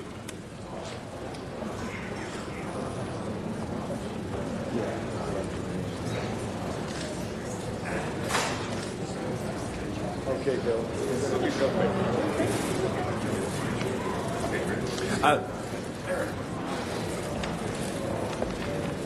Yes, good morning, everyone. I'm standing here with Val Velasco. Val Velasco, I would stand next to her everywhere, anywhere, all the time. She is a respected, long-time civic leader who serves as Vice President of the Board of Airport Commissioners. She is a Playa del Rey resident and former President of the Alliance for Regional Solutions of Airport Congestions, called ARSAC. They have been fighting for 20, 30 years about modernizing LAX but not expanding it and destroying Westchester. She's what I call the canary in the coal mine. As long as she's on that commission, I know that Westchester is being looked at and protected. She's a Los Angeles native. She began her career in 1976 as a bilingual elementary school teacher, teaching for 5 years for the 5th and 7th grade. She earned a law degree, became a member of the California Bar in 1986. She served on the Los Angeles Planning Commission, a member of the Board of Zoning Appeals, staff legal counsel and Hispanic liaison to former Los Angeles Council member Michael Wu, as well as Assembly member aide Hispanic liaison to former Assembly Speaker Mike Roos. In the 90s, she helped found that organization in Westchester that is a vibrant watchdog for the people of Westchester. When we were thinking about who do we honor this year, the only name that came to me was Val Velasco, because she has truly been a pioneer and fighting for the people of Westchester in everything she does. And besides a plaque, wherever that is, which is one of these great plaques, you know, with everybody's signature on it, talking about the great accomplishments she's made, the things she's done. There's also, as many of you know, when Rosendahl speaks from the heart, they also get a half a dozen eggs from his chickens, which were laid yesterday. So we love you. God bless you. And thank you for all you do for everybody. Thank you, Bill. Thank you. Thank you. I'll just take a quick minute, but I am really so honored and so humbled by being honored today. I told a story this morning earlier about in 1961, when I was 10 years old, I wrote an essay that said I wanted to be the first woman lawyer, because in 1961 there were 0 to 1 women lawyers. And so when I decided to go to law school, my mother brought that essay out to me and said, look, 20 years ago you said you wanted to be the first woman lawyer, and now you're going to law school. In the 60s, women burned their bras to bring recognition to the fact that there was inequality with regard to genders. And I hope we don't get back to that, but the struggle still continues. I thank Roz Wyman sitting there, who was the youngest female councilwoman and first in the history of the city of Los Angeles. So thank you for paving the way for us.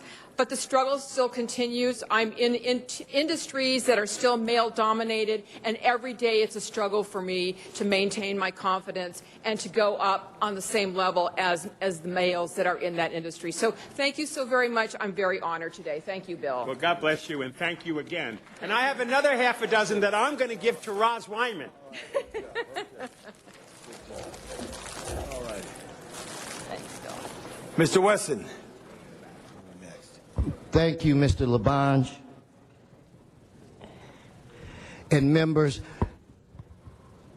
just imagine for a moment what our lives would be like as elected officials if we didn't have the support of the good people in the communities that we represent.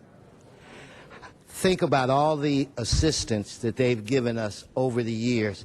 And I just want to salute the Commission for continuing to do this on a yearly basis and present to you a young lady who has been a community activist before I was elected, and one that I am sure will continue to be a community activist after I'm elected. So I'd like everybody here to give a big hand to Claudia Bayard. Give her a round of applause.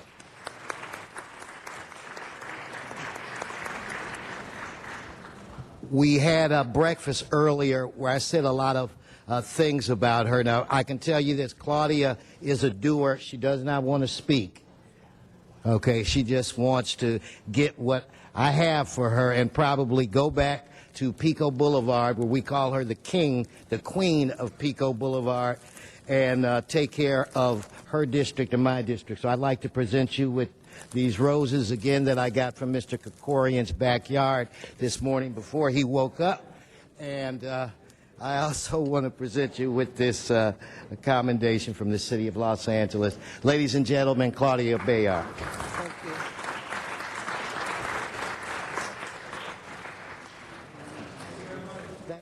I'm representing Janice Hahn right now, and this is the great honoree from the 15th District, Avis Jones. Give her a big hand.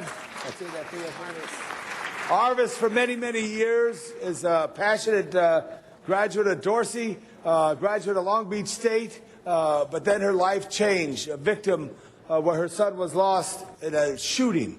Tragically, she helped form a grief center that has worked for others who have that same horrible, horrible challenge after a loss. She is Janice Hahn's point person on the Watts Gangs Task Force. She has a great heart and does so many things. Please give Ms. Jones a big hand for her pioneer woman of the 15th District.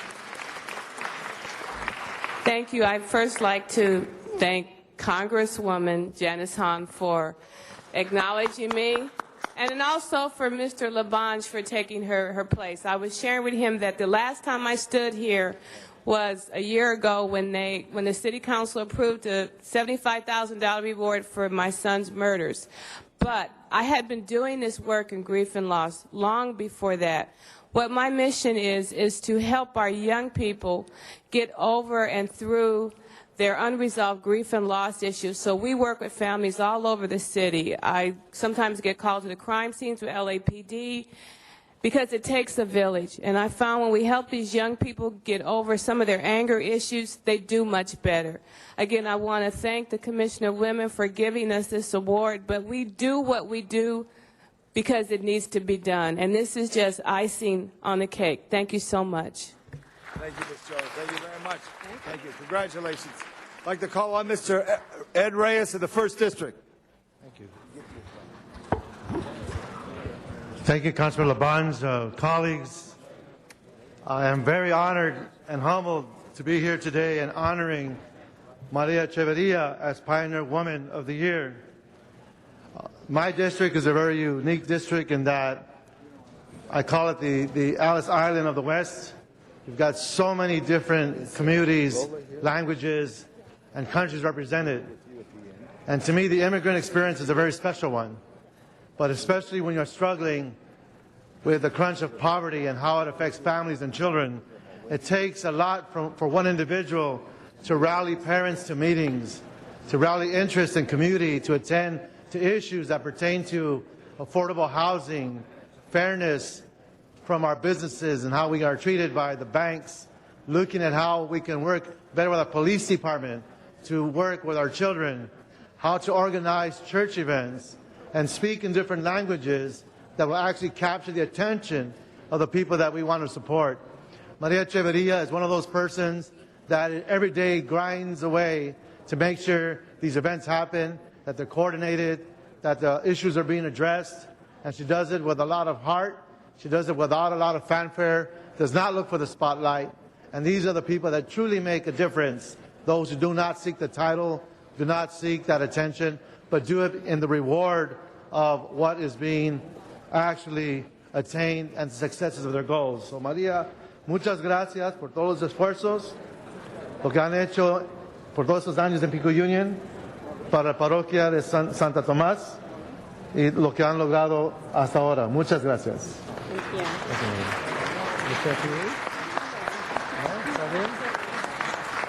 Well, Maria will not be speaking, but with her smile and generosity, it says a lot. Thank you so much. Gracias, Maria. I'd like to call on President Pro Tem, the great Jan Perry of the 9th District. Thank you very much, Mr. Labange. And I have a very special lady next to me, and her name is Mrs. Donzell Copeland. And I nominated her as my Pioneer Woman of the Year because of her lifetime of community activism, advocacy on behalf of her historic community, Vermont Square, and for the people of South Los Angeles. She is a Sunday school teacher at Phillips Temple CME. She works for the feeding ministry at her church and has done so for many, many years. But most of all, she is an activist working to preserve the quality of life in the Vermont Square community. She is also the president of Seniors Alive and a role model for active seniors everywhere. She is a member, and I just enjoyed time with her and her chapter members, of the Red Hat Society, the Chocolate Divas chapter. And most interesting, she has been a Girl Scout leader for 25 years, shaping the lives of young women. She is a grandmother to 4 and a great-grandmother to 7 children. And I would like to just present Donzell Copeland and give her a hand.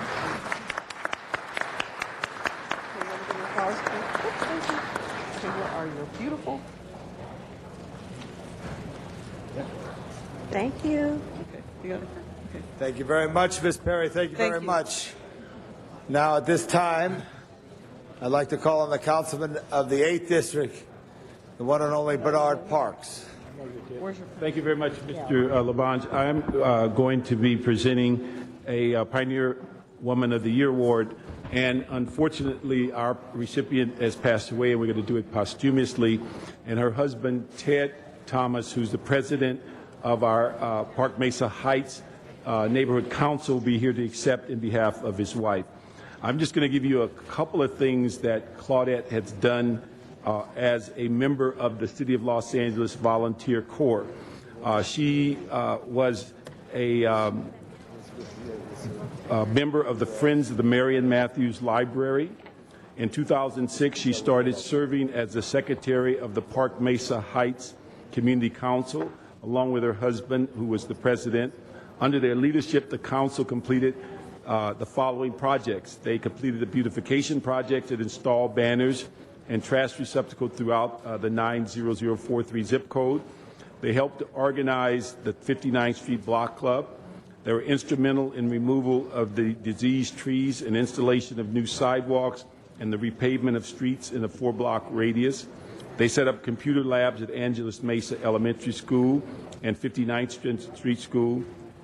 And one that we forgot on the resolution is she played a major role in addressing the issue of FEMA and the flood control maps in the community. We recognized her, unfortunately, before she passed in April with a council resolution, but we thought it'd be more than appropriate because she lost her life to cancer to acknowledge her for all of the pioneer work. And I'd just like to ask Ted to come up here and say a few words to the public.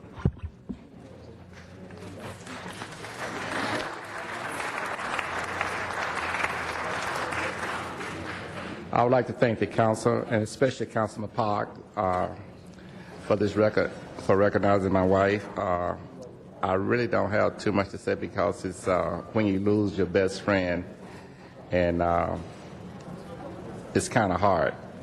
So this is all I have to say. I just want to thank everyone, and I would like to introduce my daughter, Ms. Tracy Kazee, and Rodney Thomas. If they have anything to say, I really appreciate it. Good morning. Good morning. I just want to say how much of a blessing this is and how humbling this experience is to see my mom being honored amongst such great women. This is just, I just want to thank you all, and God bless. Thank you.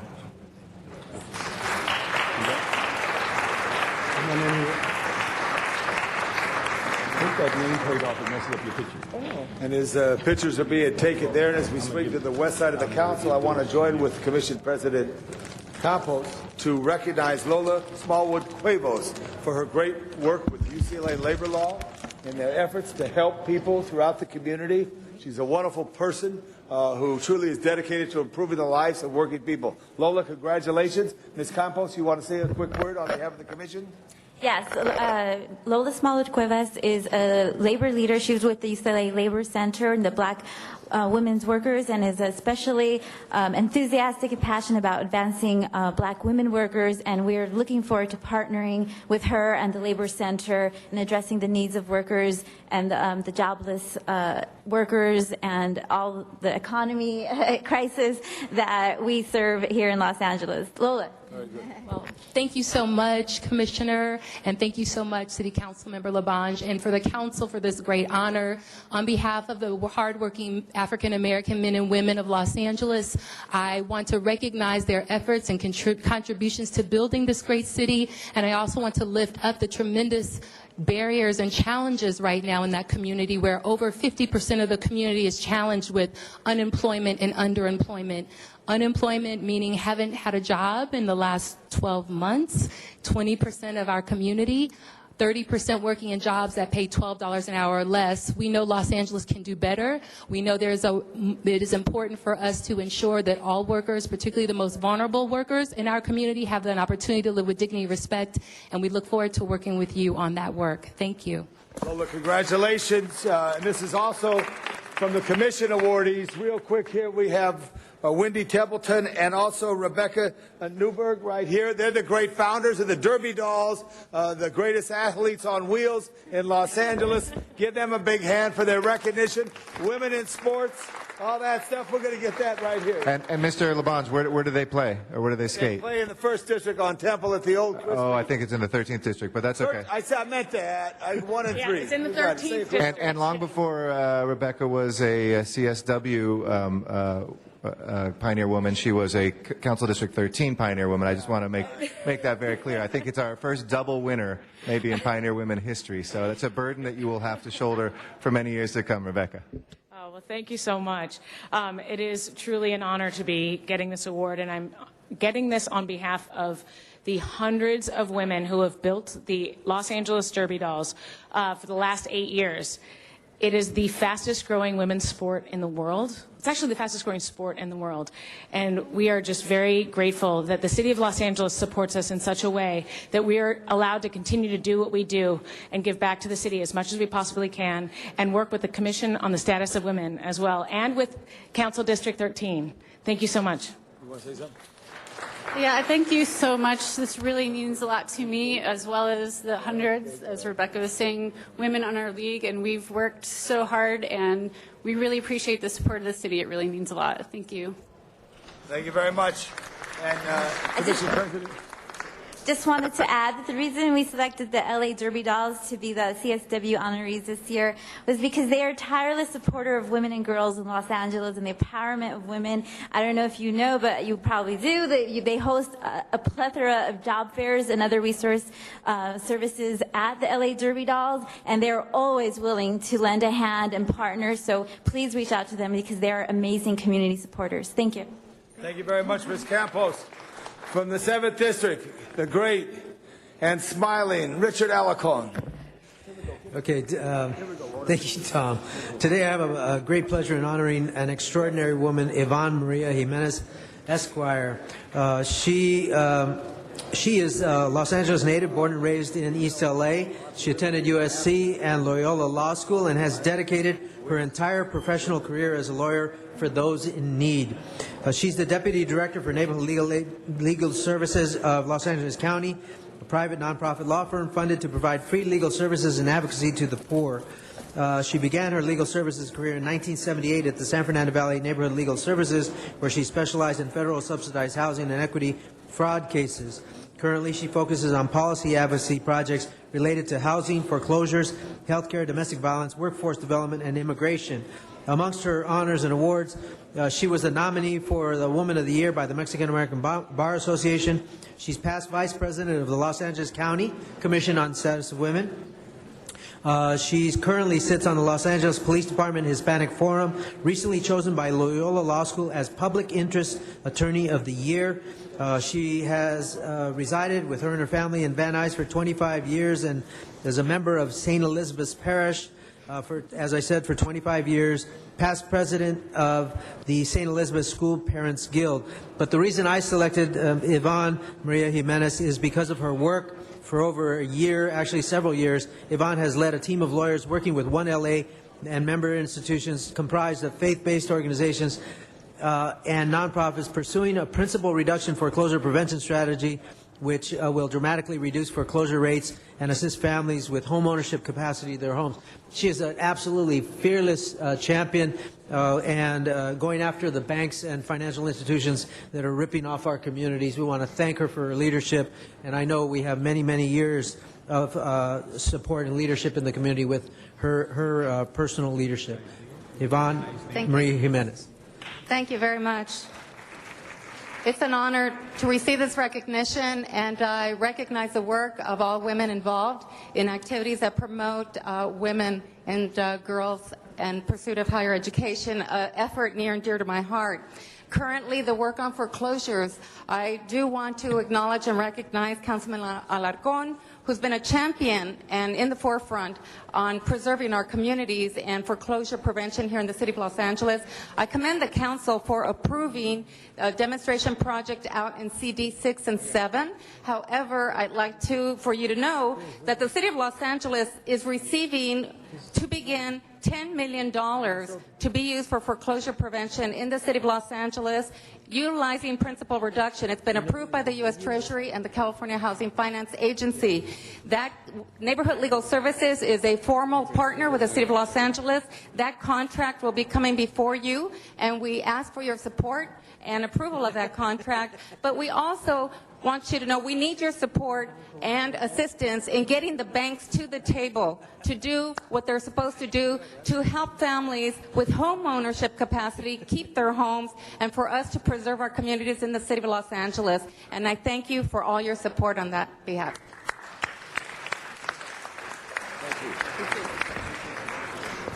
I'd like to recognize the councilman of the 14th District, the one and only Jose Huizar. Thank you very much.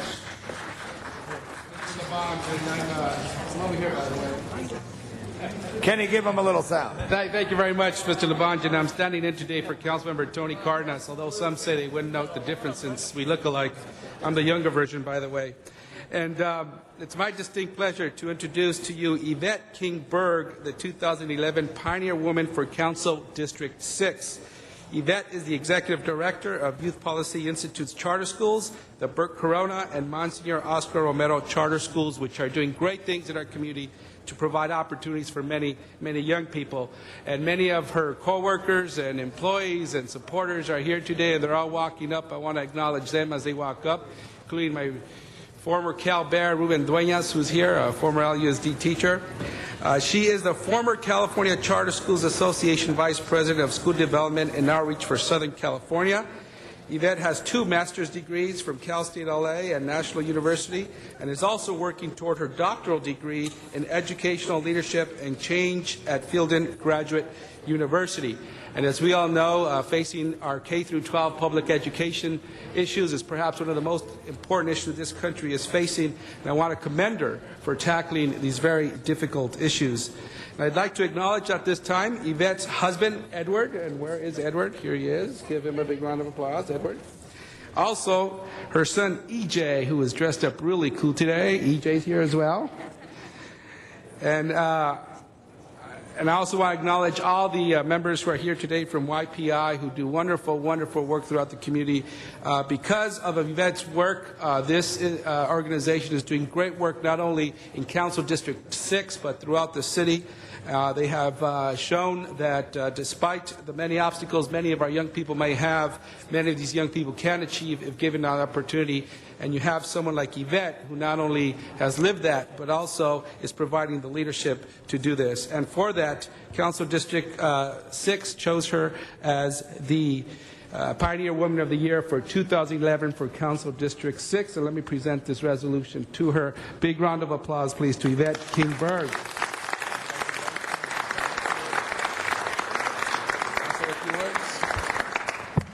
First of all, I just wanted to say I'm just humbled and really thank the councilman for recognizing this honor for me today.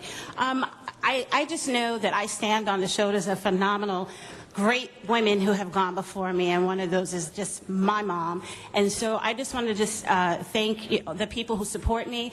Who you see here are basically the leadership team at my schools, and I think the greatest attribute and applaud that one can receive in an educational institution when you know you've achieved excellence is when the people employed at your school and teach at your school will send their own children there. And so my staff sends their children not to other schools, but to our school, along with the council member, because Alina is one of our students. So I just wanted to thank Councilman Tony Cardenas again, and Jose Huizar, Council President and Council members. I appreciate this honor. And to my team, let's continue to do the great work of providing opportunities for kids and pouring into the next generation.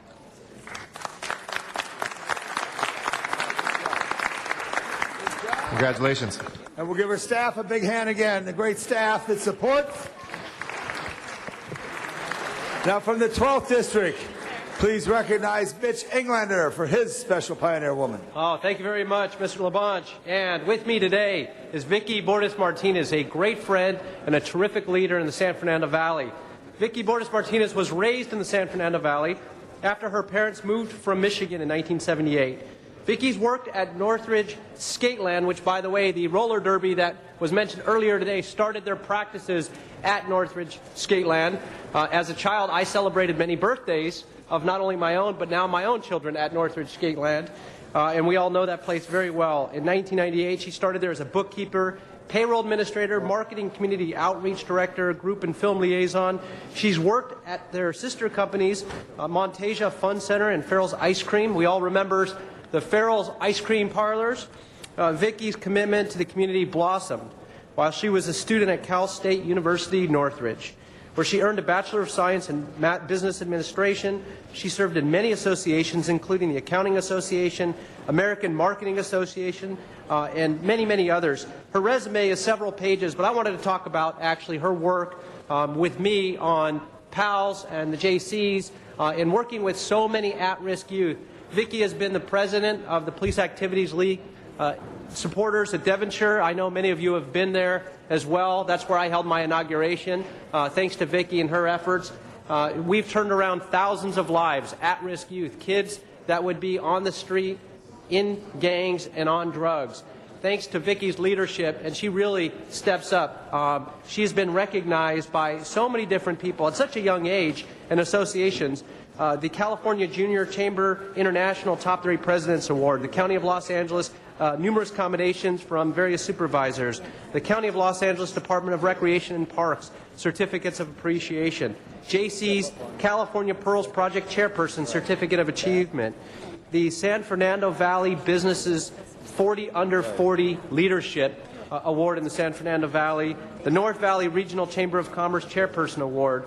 This is one of my favorites, the Roller Skating Association International Golden Kookie Award, and many, many others. And she's just fantastic. I'm blessed to have Vicki here before us as our selection as Pioneer Woman of the Year.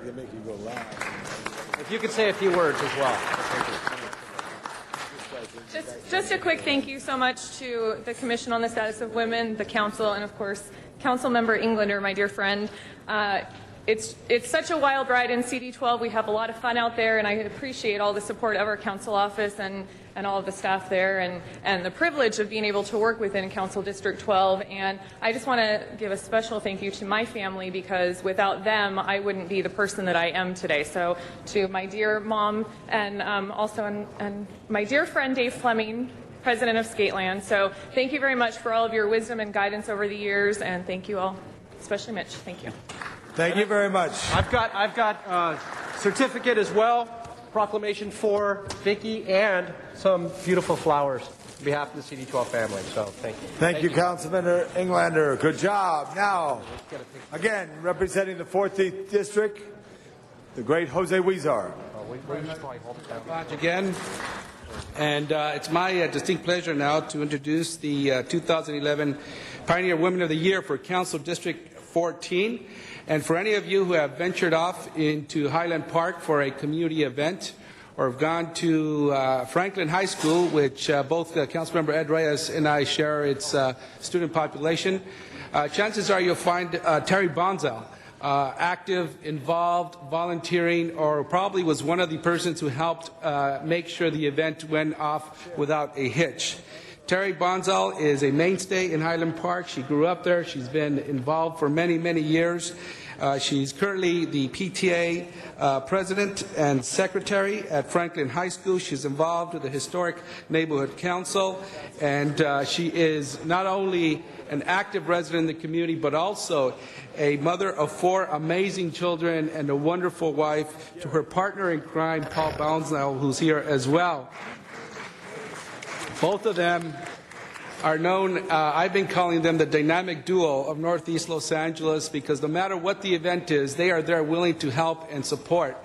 Lummis Day, for example, they're there proudly representing Highland Park, proudly representing the history of Highland Park. And if it wasn't for people like Terry and her husband Paul, who work in tandem all the time, we certainly wouldn't have the many activities and events that we have in Highland Park and throughout. What I know about them, and Terry in particular, it is that she is selfless, doesn't look for the fame or the awards or the recognitions. She's there doing the hard work, whether it is the planning of an event or the cleaning up of the event. She is there because she has told me on several occasions that a good community is an active community. So, ladies and gentlemen, on behalf of Council District 14 and the City of Los Angeles, I'd like to present Terry Bonzel with beautiful flowers, roses, and also a recognition from Council District 14 for all your work and for being this year's Council District 14 Pioneer Woman of the Year. Congratulations, Terry. Thank you. Thank you so much. Thank you. Hi. First of all, thank you to Councilman Huizar for nominating me. and I'm just so humbled to be here today. This is such an honor. Thank you to the Commission of Women's, and thank you especially to my husband, like he said, my partner in crime, who supports me in everything I do, and to my children, my brothers and sisters, my grandchildren, nieces, nephews, cousins. Without them, I honestly could not be here today. So thank you to all, and to my mom, and to my dad, who I know is here with me in spirit. Thank you all. I love you guys. Thank you. Mr. Weiser, I say go Panthers. Go Panthers. That's from a Marshall guy. Okay. Paul Kokorian, who's a Chatsworth guy, right there, Paul? Chatsworth High? Cleveland. Cleveland, near there. I've made that mistake. The great councilman of the 2nd District, Paul Kokorian. Thank you, Mr. Labange. And colleagues, what an honor it is for all of us to recognize these exceptional women today who are changing the face of Los Angeles. We have some, like the one who will be introduced next, I think, who, Roz Wyman, who sat here in this council chamber, who literally will appear in the history books of Los Angeles. But we have so many others that we've heard today that are in a quiet way working to change each of our communities. And in Council District 2, we have one of those community heroes with us today. And it's my great honor and pleasure to be able to recognize as the Pioneer Woman of the Year for Council District 2, Asta Chris. Asta was born and raised in Los Angeles, went for a period of her life to New York, where she was a professional dancer with the Metropolitan Opera. She brought those skills back to Los Angeles and helped young people learn the joys of dance and gymnastics through her coaching in competitive gymnastics and also through her continuing work in the entertainment industry. But she was such a community activist that she literally had an impact on every aspect of life in her area in the San Fernando Valley.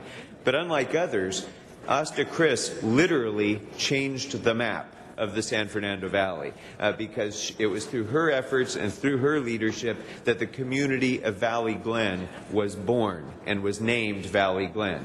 She was one of the original leaders of the Valley Glen Neighborhood Association, of the Greater Valley Glen Neighborhood Council, and through that work and through her political work through the Democratic Party of the San Fernando Valley, she's dramatically impacted the quality of life in the San Fernando Valley. And so it's my great honor and pleasure to be able to recognize Asta Chris as our Pioneer Woman of the Year in Council District 2. Thank you very much. Thank you very much. It's a lovely honor. Thank you.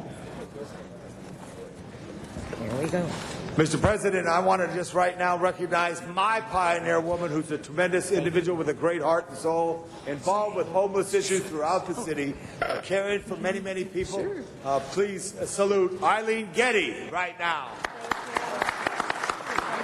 Thank you so much, Tom Labange. Thank you, President Garcetti. I'm very humbled to be in the company of such great women. And I've had far too much time to think of the remarks I didn't come here ready with, and which leads me to just want to say that the beauty about ending homelessness is that it's not based in a lot of thought. It's one person at a time, community by community. The more we lead with our hearts, the less we think with our minds, the more likely we'll be to house everyone. Thank you.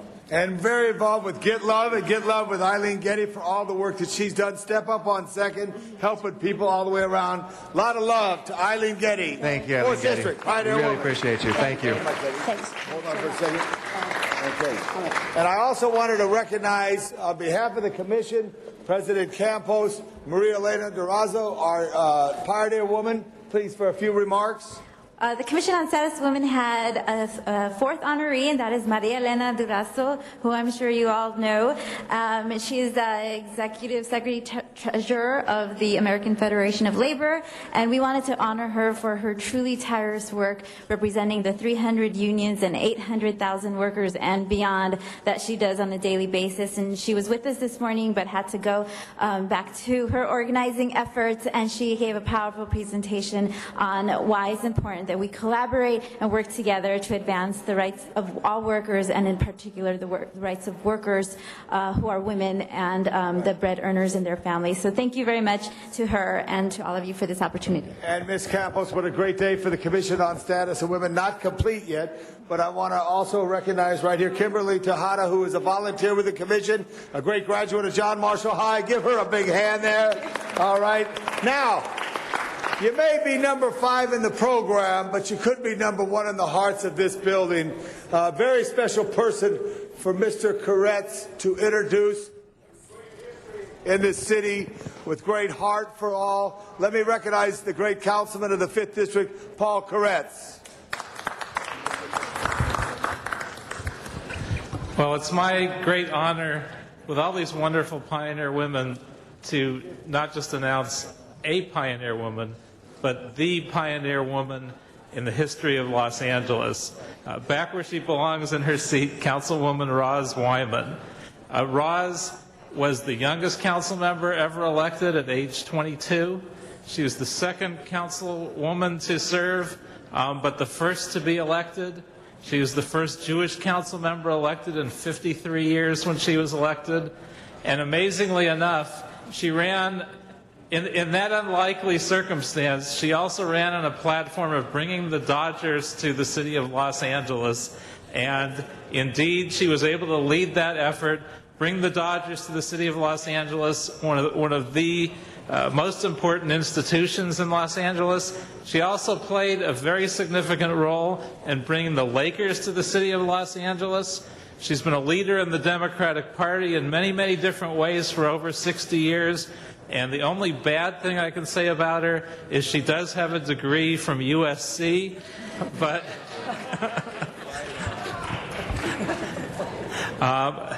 a leader the likes of whom we haven't seen again in City Hall, former Councilwoman Roz Wyman.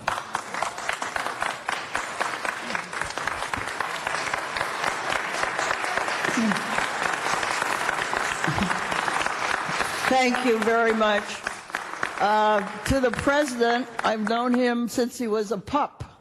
And to Bill Rosendahl, when he couldn't get anybody else to go on a show, he called me. And to Bernie Parks over there, he was a rookie cop way back then. And we used to have there was a chief of police that I didn't get along too well with.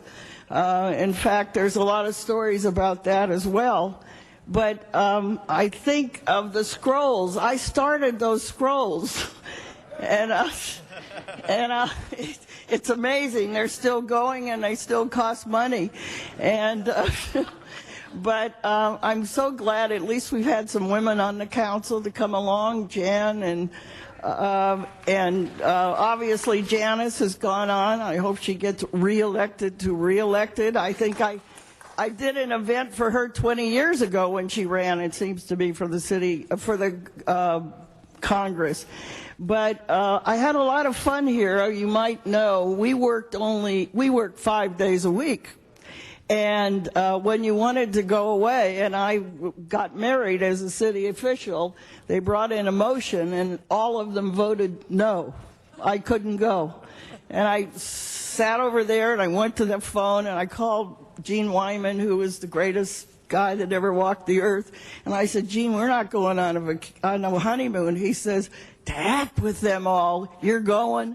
And the next day, then they came in, and we had a wonderful motion that I could go and get married, and I could go on a honeymoon. So then I said this upstairs, I had, when I was here, I was pregnant with 2 kids, and the last one, I had to get a councilman elected.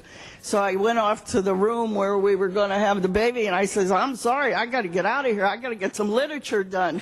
Then the chief nurse said, we don't do things like that. And I said, well, I'm a city official. And so I said, I have to get this done. And believe it or not, we got it done. But I had a fireman. The president of the council called the fireman because we had set for hearings, and I looked like I was going to have this baby any minute, and they didn't want this to happen here. And so they called a fireman, and then they made a motion to adjourn. My favorite motion, I move the council adjourn. Second. President, Mr. Koretz. If I could just say one more thing, I know we have a vacancy on the City Council, so if anyone wants to appoint a caretaker for Janice Hahn's seat, I move we bring back Roz Wyman as a council member. Very good. Second, but we'll have to check the residency for that one. Check the residency. Mr. President, members, thank you. This was a very wonderful hour that we recognize as great people of Los Angeles, great women of Los Angeles, their families, their organizations. Let's give the Commission on the Status of Women for their great job they do every day of the year and the importance. And right now I want to send it back. Ms. Campos, thank you. Give the President a bigger hand. I want a bigger hand. And I'm going to send it right back to you, Eric. Thank you, members. Thank you very much. I think that's it. Thank you, Councilmember Labange, Council President Garcetti. Thank you, everyone, council members, mayor's office, CDG, and to the wonderful staff and volunteers of the Commission on the Status of Women. We really believe that women's issues are everyone's issues, so thank you for your continued support. Thank you so much. And with that, let's give all our Pioneer Women a final round of applause. Thank you so much. We have we've had some very patient folks that have been here. We appreciate you so much. The basketball team, Ms. Koister, and also for National Dance Day. Mr. Koretz, are you ready? Are you okay? Why don't you go back? You take a picture, and I'll recognize. Yep. Okay.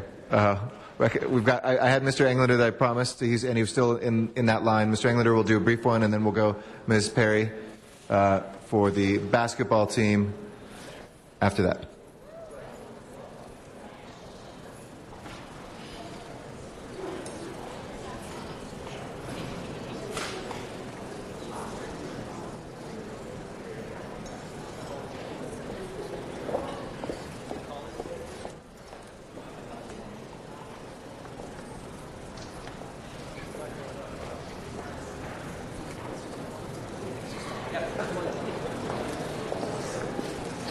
Thank you. Colleagues, today is bittersweet. Today, I'm recognizing Dr. Jolene Kester and her retirement from Cal State Northridge. But we all benefit from her success and for many generations to come.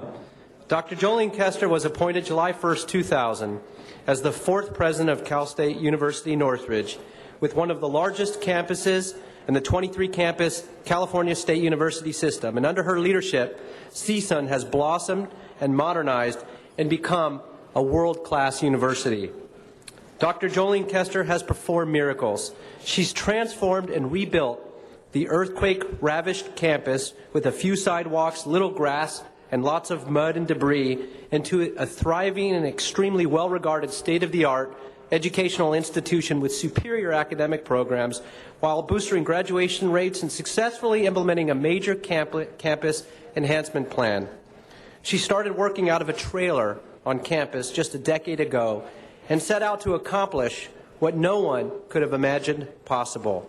She led the construction of 3 parking garages, 1 freshman dorm, 4 academic halls, a student union building, a student recreation center.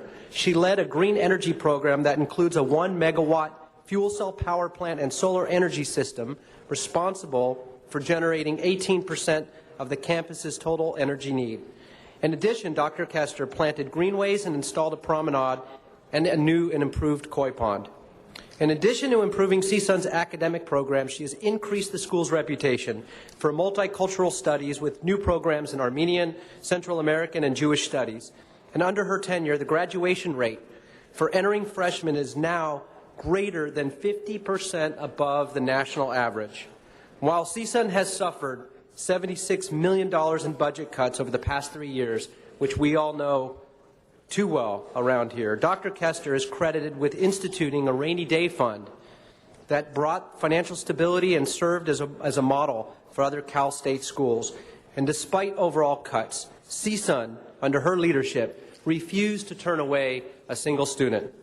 Today, the university enrolls more than 32,000 students and employs nearly 4,000 faculty and staff, which makes it our largest employer in the San Fernando Valley. Because of CSUN, and because of Dr. Kester, they now offer more than 90 different degrees at a bachelor's and master's levels and more than 60 different majors as well as a doctorate in education. Most would stop there and say, wow, that's incredible and it can't be topped. but not Dr. Kester. She went on to fulfill a lifelong Valley dream and recently completed and opened our very own Valley Performing Arts Center, our new crown jewel of the San Fernando Valley and of CD12.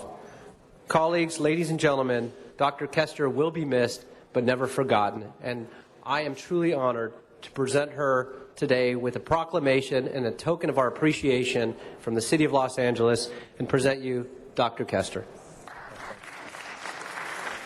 And I would like her to say a few words as well. Oh, first, we're going to have, okay. Should we hear from we have three council members that would like to be heard. Mr. We'll go first. Of course.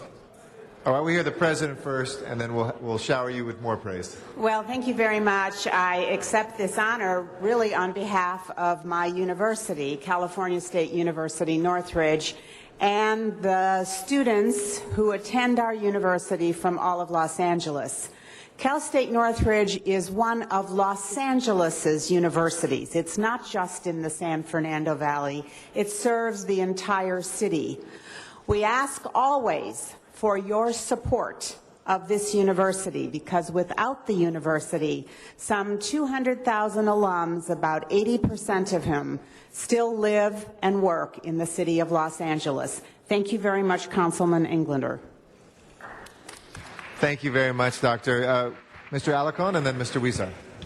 Yeah, I just wanted to weigh in as a former Matador and graduate of Cal State Northridge, because I can say that Jolene has been a very, very effective administrator. It was my pleasure to work with her on continued work to develop the teacher training academy, a special LAUSD high school, which is adjacent to the campus. Of course, the property was formerly owned by the campus, so we essentially passed the bill to do a trade, and now they have a beautiful high school adjacent to the campus, which is developing trainers or teachers at the high school level who can move very quickly to Cal State Northridge, which is right across the street. So congratulations on that. And then secondly, I just want to announce for the whole world that that Jolene was the captain to vanguard the incredible Performing Arts Center at Northridge that I believe is going to be a thriving pearl and attribute for the San Fernando Valley for many, many years to come. It may just be the central cultural arts institution for the San Fernando Valley, and I think it will serve as a tremendous legacy, and I would certainly support calling that the Jolene Kester Performing Arts Academy, or Performing Arts Theater when I wanted to say it before you said it. That's what that was all about. But honestly, she's done a tremendous job, and most notably during tough economic times. So congratulations, you have set the tone for the next president who takes over your position, and that will be good for the students of Cal State Northridge and the residents of the San Fernando Valley. Thank you so much. God bless. Thank you, Mr. Huizar. Thank you. I, too, just wanted to thank you for your tremendous work in your career. I watched your work from afar, particularly when I was on the Board of Education, and you are a true educator who I think saw the need to address the issues of our young people comprehensively, whether it's the arts or getting better facilities. And so thank you for all your work. You're a true educator, and believe me, you've made a difference in so many people's lives as you stand here today in these chambers. I hope you take that away with you, that a lot of people want to thank you for all the work you've done. Thanks. Thank you. Mr. Rosendahl. Or is Mr. Labange and Mr. Rosendahl? No, thank you very much. Congratulations. Matadors, what a great job. All that you've done and the building after, which took many, many years from the tragic earthquake of '94, but the performing arts, as was mentioned, you truly to be recognized. And Mitch, I know you were hand in hand, and Greg was hand in hand and all that. So I just wanted to rise as a Cal State LA guy to say, go Northridge. Good job. Thanks, Tom. Thank you very much, council members. And then, in just closing, wanted to present this one final time to our dear friend, who will be missed, and again, not forgotten. And can't believe that she's actually leaving. We've done so much together. And I like Mr. Alarcon's idea. I think we'll send a letter, if you'll co-author that as well, to the university and asking them to name the Performing Arts Center in her name. Thank you. Wonderful. Thank you so much. Congratulations again. Mr. Koretz?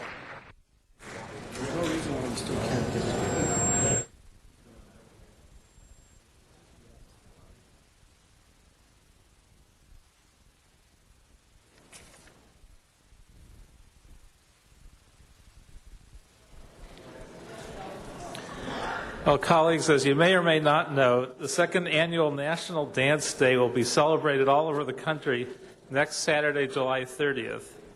Beginning last year, this grassroots initiative was formally recognized by an official act of Congress when Congresswoman Eleanor Holmes Norton, a longtime proponent of healthy lifestyles, introduced a National Dance Day resolution to promote dance education and physical fitness across the United States.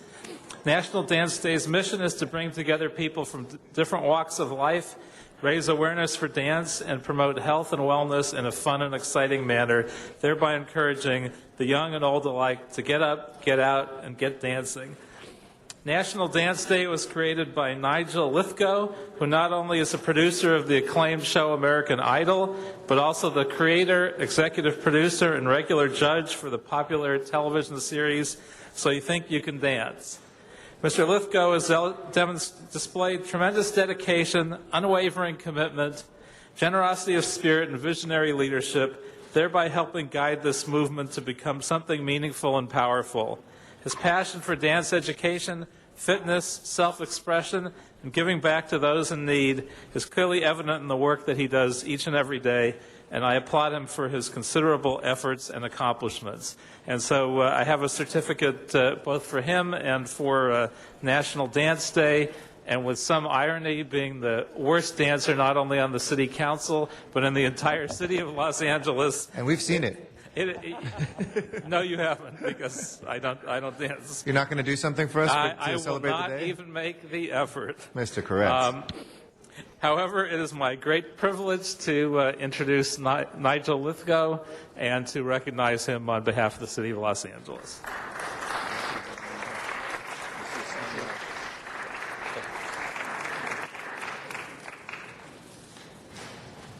Thank you. Say a few words. Thank you very much. Honourable Council President Garcetti, Honourable Councilman Koretz, Honourable Council members, thank you very much indeed for this honour. Any acknowledgement of your work is gratefully received.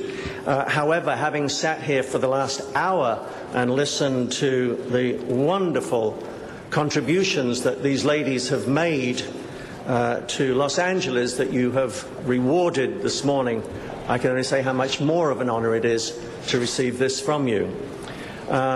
We started this because of the problems with obesity in America, not only in our children, but in ourselves. And we thought any way that we could get people up, moving, would be great. And so we started National Dance Day. And now we've joined forces with the Larry King Cardiac Foundation and started Dance for Your Life, so that not only will you get up on one day of the week, National Dance Day, but hopefully you'll stay on your feet and keep dancing. As the chairman of the British Academy of Film and Television Arts here in Los Angeles, it gave me great pleasure a couple of weeks ago to host their Royal Highnesses, the Duke and Duchess of Cambridge, downtown here at the Belasco Theatre. And we introduced 40 young people to the elite of Hollywood and gave them an opportunity to meet with that. I love the fact that this city and this country affords people the opportunities to achieve their dreams. Los Angeles certainly has given me the opportunity of achieving my dream. And on the demise of American Idol, if American Idol is ever going to have a demise, I will, without question, be remaining in this city, making it my home, and hopefully still being able to give the opportunity to young people, whether it's at Helen Keller Park, where we do our free film shows, down at Washington High, where we have a wonderful program called Shakespeare in the Hood, or any other way that I can find to give back. I will gratefully do so. I am truly honored to be recognized today, and I thank you all once again. Thank you very much, Mr. Lithgow. And Mr. Labange would like to add his good wishes. Mr. Labange? Mr. Koretz, thank you. Mr. Lithgow used to live in my district, but then he went west. And you got a great councilman there. But Mr. Lithgow, all the work you do in the community, the extended work for the diplomatic service of what you said, the Prince and Princess, and showing off Los Angeles, helps our city. You're a great Angelino. And thanks for your great work on Brit Week, which is now a month of highlighting the culture, the music, the dance, the art. And that's our success from so many things. You mentioned the program at Washington High School, Shakespeare in the Hood. All these things are important. The more we engage. In athletics is the attraction. Education is the goal. Whether it's music, art, and dance in any which way. That the attraction that your programs give, everybody should dance. I can dance, Paul. So if you want to challenge me, Paul, let's dance just for the good. You pick whoever is the best dancer will get the reward. We'll do it at 3rd and Fairfax, right on the district board or at Farmers Market. How about that for a challenge? Well, we want to protect our low ratings, Mr. Labange, so I think we'll take a pass this time. But for sure, in the future, I did see Mr. Labange and Mr. Rosendahl and one other council member dance with some samba dancers last year, and it was indeed a dark day for Los Angeles. Hey, man, you can say anything. You can say anything about me, but to compare me to Mr. Rosendahl, I question your presidency. Absolutely. No, thank you, Mr. Labange, and thanks for all you do with arts and culture, and thank you, Mr. Lithgow, for what you do, and not only just pointing out the charitable work that you do, but what you've done for dance in America, the television show, and what you have done. My wife, it's her favorite show. I hope you don't watch Channel 35 when you go to sleep every night, but I proudly watch your show as I go to sleep a couple nights a week, and it's really put dance on the agenda again in a way that people have seen different genres, the creativity, just what great athletes these dancers are, and inspire all of us to follow in their footsteps and to live healthier lives, live longer, and we appreciate all you've done for our city. So thank you very much, and thank you, Mr. Koretz. Thank you, President Garcetti, and I hope that you have a wonderful breakfast as well as Twitch and Sasha did this week. Thank you very much. It was great. And we'll next recognize Ms. Jan Perry for... Mr. President? There's one more thing I'd like to dance around. In honor of Nigel and the fact that he is a big animal person and has adopted animals, we have, somewhat to my surprise, 2 kittens to introduce for just one moment. If you can stand up here. This wasn't an unscheduled Feline Friday, but we have 2 kittens here anyway. So the black one is named Star. The black and white one is named Twinkle. And they are both around 3 months old, and it is still the cat days of summer, so you can adopt a cat or a kitten, 2 for the price of 1. And if you're interested, if you're here in the council chambers, come up to us and let us know. If you'd also like to adopt a kitten and you're watching at home, you can call my office about either of these 2 at 213-473-7005. And we have many hundreds of cats and kittens in our shelters. You can save their lives and adopt an adorable kitten like either of these 2. Thank you. Thank you very much. And we might have somebody who wants to adopt there from the Yonsei basketball team. So if you want to talk to your parents, we can have you take these kitties home. But with that, I'd like to recognize our President Pro Tem, Councilwoman Jan Perry. We've saved one of our very best for last. Thank you for your patience to an incredible basketball team. And Ms. Perry, bring them forward. All of you. Come on, it's chilly up here, so you need to come up here. Come close so you can keep me warm. Come close so that you can finally be on television for your parents, okay? Okay, come close. Come on, see? Well, whatever they want. Yeah, come on up. Come over here. Come on. You guys waited for a long time. This is your chance. Don't go that far away. Wait, come over here. All right, come. Yeah, don't go away. All right, come on, come forward. Careful. Okay, don't play like that on the basketball court, okay? Come on, guys. Forward. Are we up? Everybody up here now? Okay. There's your. Do you like your camera shot? This is for your parents. I'm very happy to be joined here today by these bright and excited young people. They represent the Yonsei Basketball Association and will be participating soon in a basketball tournament in the country of Japan. The association seeks to provide opportunities for fourth-generation Japanese-American youth, or Yonsei, from Southern California.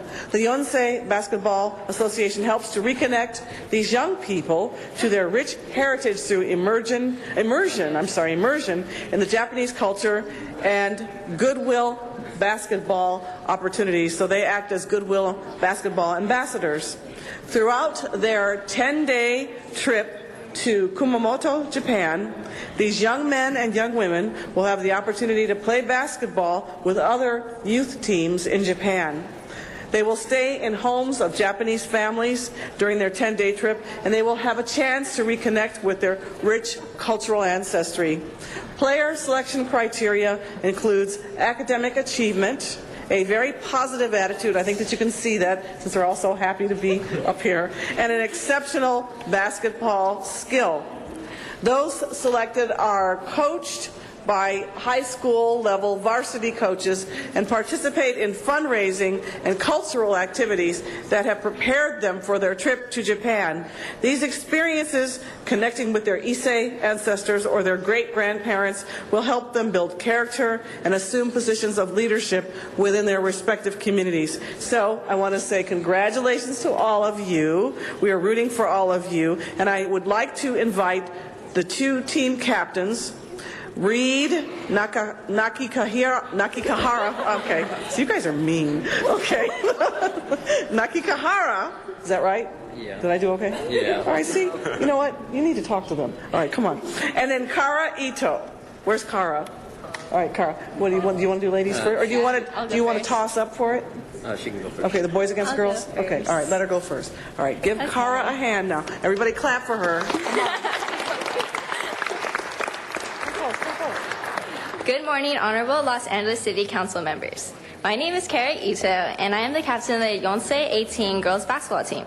We would like to thank you, and especially Councilwoman Jan Perry, for inviting us here today. The Yonsei 18 teams are looking forward to traveling to Tamana, Japan at the end of this month. One of the many opportunities we will be given to explore our culture is by living with a Japanese family for 5 days. Next summer, we will have the pleasure of hosting them in our homes. Thank you. And now for Mr. Nakakihara. Yes. Very good. Thank you. All right, now give me a hand. Give me a hand for that, okay? Thank you. Hello, my name is Reed Nakakihara, and I'm the Yonsei 18 boys team captain.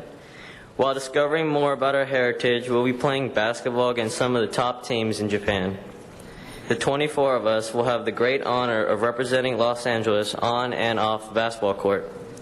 We are looking forward to this unique experience, which will include trying new foods, learning to communicate with others in a foreign country, and living the life of a Japanese teenager. Once again, we would like to thank you for this recognition, and we hope to represent Los Angeles and the United States well. Thank you. You will. And congratulations to both the boys team and the girls team. We're all rooting for you. You make us very, very proud. We're going to go in the back and we're going to take a picture. Thank you. Thank you for your patience. Thank you to all of them for your patience. We hope it was an interesting You know what, I'll do it. You know what? If set that's of okay. presentations. Okay. And then they just wanted, for the benefit of their parents, I'll make this very fast. Sure, go ahead. Is that You can read the Danny names. Ali? Ai. Okay. Danny Ai, Taryn Akiyoshi, Kayoko Fong, Bailey Hagino, or is it Hagino? Hagino. Tracy Ishii, and then Kara Ito, Captain Alex Lee, Claire Ogimori, Kelly Oye, Corey Pitt, Elise Takahama, Kara Tanaka, that is the Yonsei girls team, Yonsei boys team, Grant Arikawa, Stephen Chang, Travis Fukumoto, Joshua Kawahata, Austin Kosaka, Zachary Mebed, Jason Nakafuji, and then, of course, Mr. Reed Nakakihara. See? All right, come on, clap for me on that. Okay. And then Keith Nishihara, Craig Sugiyama, Trevor Trennan, Jared Yamasaki, and of course, they wouldn't be here without their parents, and that's Carrie Ai, Kerry Akiyoshi, Kevin Fong, Alvin Hagino, Joanne Ishii, Wayne Lee and Lee, Yamashiro, Sharon Ogomori, Richard Pitt, Teresa Watanabe, okay, and then Nathan and Sean Tanaka, Lori Arikawa, Alan Kosaka, Susan Nakafuji, Lori Nakakihara. Lori, that's your mother. Is that your mother? That's Reed's mother. Okay, Reed's mother is here.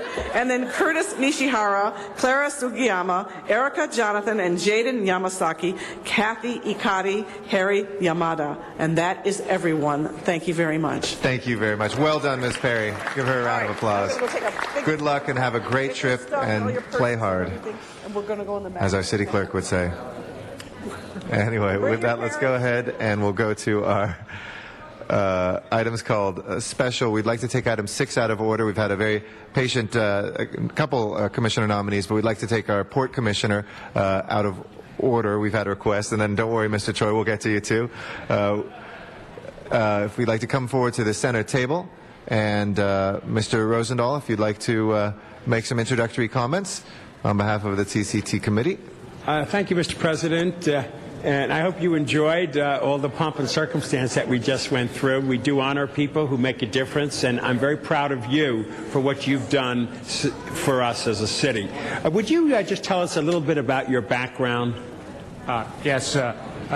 Thank you, Council Member. I am an economist by training. I'm currently a Smith Professor of Economics at Cal State University, Channel Islands. I am also on the board of a company called Forever 21. I used to be CEO at a bank called the Hanmi Bank, a Korean-American bank, and I was the chief economist at Wells Fargo for many years. And I also have served on many nonprofit organizations, including Music Center here in L.A., Children's Bureau, and Foreign Affairs Council, and et cetera. Well, I'm very impressed with that. Now, let me ask you a couple of hard questions, okay? How do we remain competitive and retain our container traffic with the Panama Canal widening project nearly completed and soon making other ports more accessible? We have to tell the world that we have the infrastructure, we have the people, and we have the efficiency, and this is really the best location to come to the United States. And so not only do we need a facility like deepening the main channel, for example, and also I think we have to go out and sell ourselves like anything else. How wonderful port we have, and then one of the things that I like to do is to promote international trade and try to bring traffic through LA Port rather than someplace else. As you correctly points out, we have a lot of competition, not only the Panama Canal, but other eastern, western ports, and also Canadian and Mexican ports. So I would say improve our infrastructure, and then also we have to sell ourselves overseas. And I like that because you, in our meeting, talked about your contacts with many of these countries that do business with us. And that is critical to keep that energy going. My former colleague on another subject, Janice Hahn, made tremendous progress in greening the port through the Clean Truck and Alternative Maintenance Power programs. Do you have a vision for how we can continue to reduce harmful emissions and continue to green the port? Port is a great economic engine for job creation, but at the same time, we have to do it responsibly, environmentally, that is. And I think we can do both.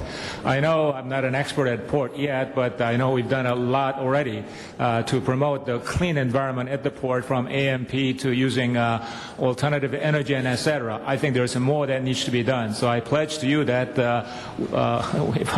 if I'm appointed as a commissioner, I will do my best to make sure that not only do we create jobs, but also we will do it responsibly, environmentally.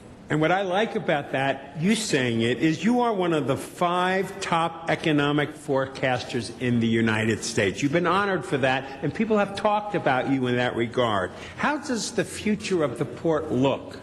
I think it looks very good. The reason is Asia. As you know, 80% of our traffic comes from Asia. And today, the action is in the Pacific Rim, Asia. We will see economy continuing to grow rapidly, China, Korea, India, and etc. And we are in an ideal position to benefit, take advantage of that situation. So I am very optimistic about our port. And final comment. I know it's hard for you to answer this, as it would be anybody. The state of the economy in the United States and the state of the economy in the world. People are concerned, obviously. What is your sensing of where we are and what we need to do to get back to our robust status like we used to be? Unfortunately, the outlook does not look very good. We have problems in Washington as well as here in Southern California. I think what's going on in Washington, trying to control our budget deficit, that is really a step in the right direction. And the other thing that we need to do, again, is make sure that we promote international trade because California, Southern California, especially port, we are very, very ideally located. And then my hope is that we will grow faster in the future because we will benefit from international trade with Asia. Well, thank you very much for your comments. And colleagues, I hope for a unanimous vote. I think this is an addition to that board that will only be in our best benefits, in the city's best benefit, and the region. And thank you for stepping up to the plate. Mr. LaBonge. Thank you, Mr. Rosendahl, Vice Chair. Dr. Sullivan's going to do a great job. His experience leads to an effort that I believe will be of great benefit. I thank you. He's a great resident of the 4th District, and I call for an aye vote. Thank you very much. Any other members wishing to be heard on the commissioner nominee? If not, let's go ahead and take a vote on the mayor's nomination after we take our card from the public from Arnold Sachs.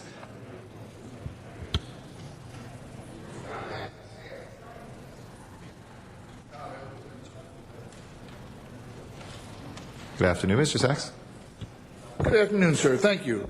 I'm glad to hear, sir, that you are an economist, because there was just an article in the Daily Breeze regarding the LA port that the cost of all the projects going on has increased like over $100 million.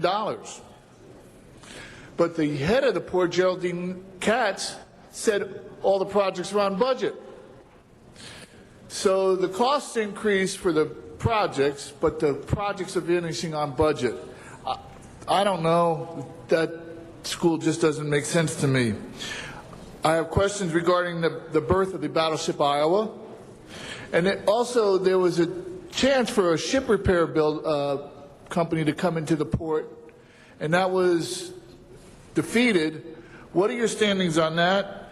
And you mentioned imports, but with the amount of imports coming into the country, doesn't that directly affect the nation, the state, the country's debt structure? Thank you. Thank you, Mr. Sachs. That will close our public comments on this item. Let's go ahead and please open the roll on the nomination, close the roll, and tabulate the vote. 12 ayes. Congratulations and welcome aboard. Look forward to working with you. We'll take our next two commissioners together, since they're for the Board of Public Works, one of whom was related to the last nominee, since I believe he was filling her position on the Port Commission, and where she's done great work. Thank you to both of our nominees. I'd like to recognize Mr. Huizar, who chairs our Public Works Committee, for our two nominees for our Board of Public Works. Thank you very much, Mr. President. And before us are two great nominees for this very important commission. We had a very good conversation in our Public Works Committee. Both of them expressed their qualifications and their interest on serving this commission, and both of them, if you read their resumes and know about their work, come to this commission with a lot of knowledge and wisdom and a lot of energy to get things done. Geraldine, with her work in the environment, it's impeccable, both from the legal perspective and the advocacy work that she's done. Mr. Choi has worked representing working families. Both of them, the best quality about both of them is that they are both from UCLA Law School, my alma mater. And also another good quality about Geraldine is that one of my best professors at UCLA was a relative of hers, Jerry Lopez, one of the best professors I had there. But colleagues, we face a lot of important issues in terms of public infrastructure in this city. We currently, as you know, find it very difficult to find financing for our sidewalks, our streets, our tree trimmings, and very basic infrastructure for the city.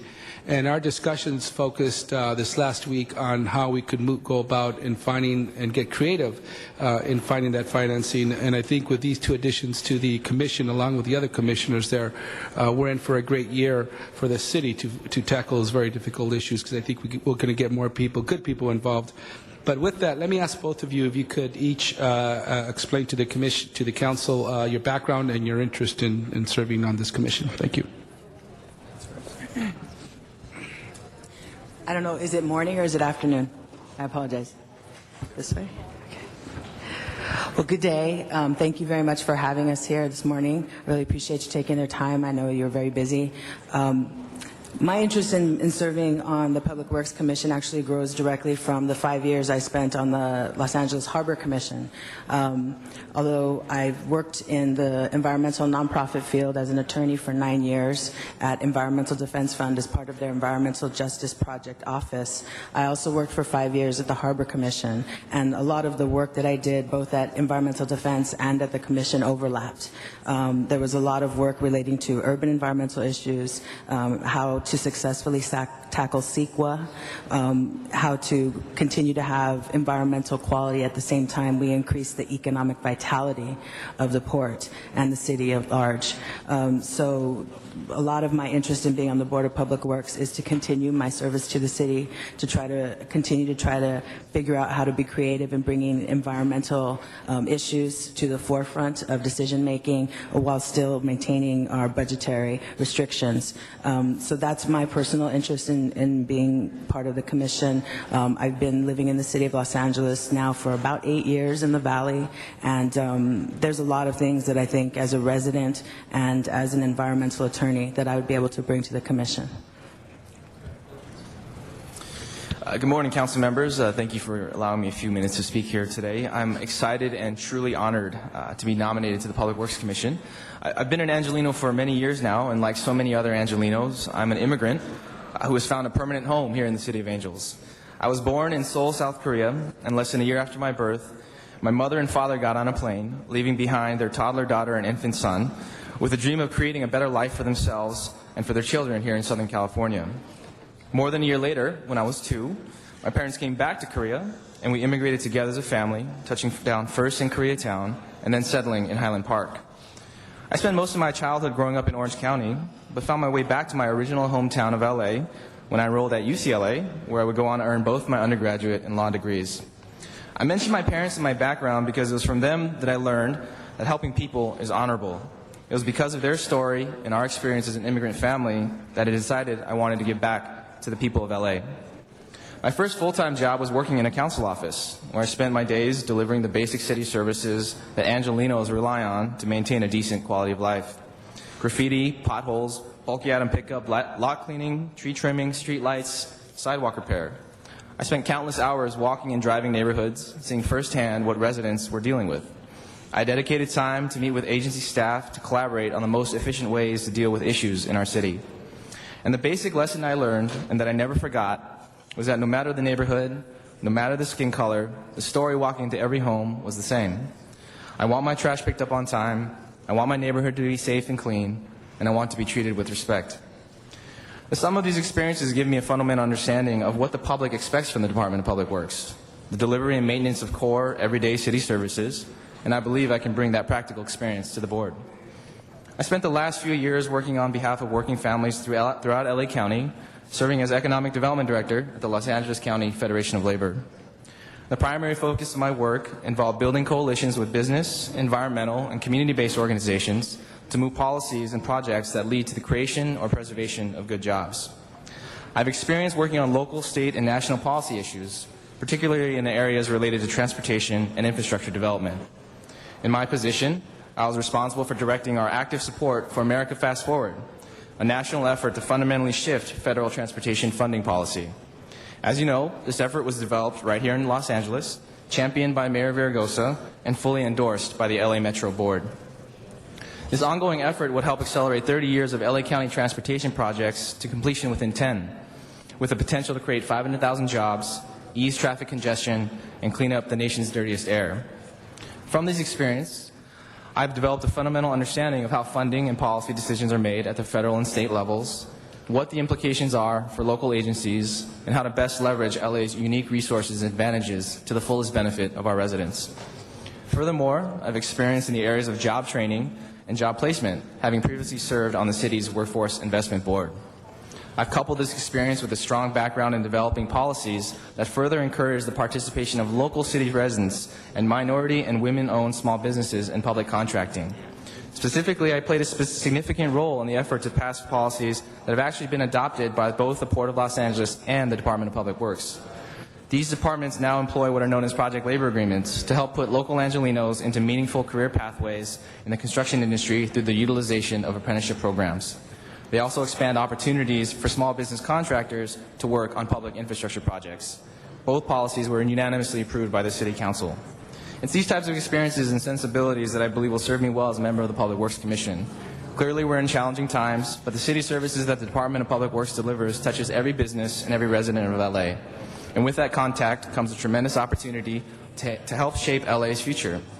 It's my priority to maintain the level of city services that Angelinos receive on a daily basis, but it's my passion to build upon the great work of this commission by helping to lead the effort to make LA the greenest, most efficient, and stable public works department in the country.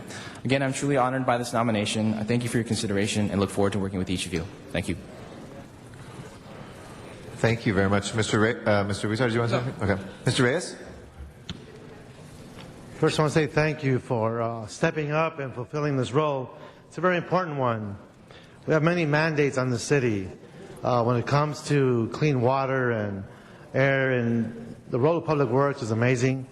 We have a great city engineer who has been tremendous in many different areas. But I want to ask both of you a question. Given that the Board of Public Works has played a significant role in implementing the LA River Revitalization Master Plan that was approved in 2007 by this council. The Bureau of Engineering houses the city's river unit. In addition, water quality mandates, watershed protection, and proper projects. The bridge program, which is in the millions and millions, low impact development, and green streets are just a few examples of programs that serve to enhance our efforts along the river, the whole corridor.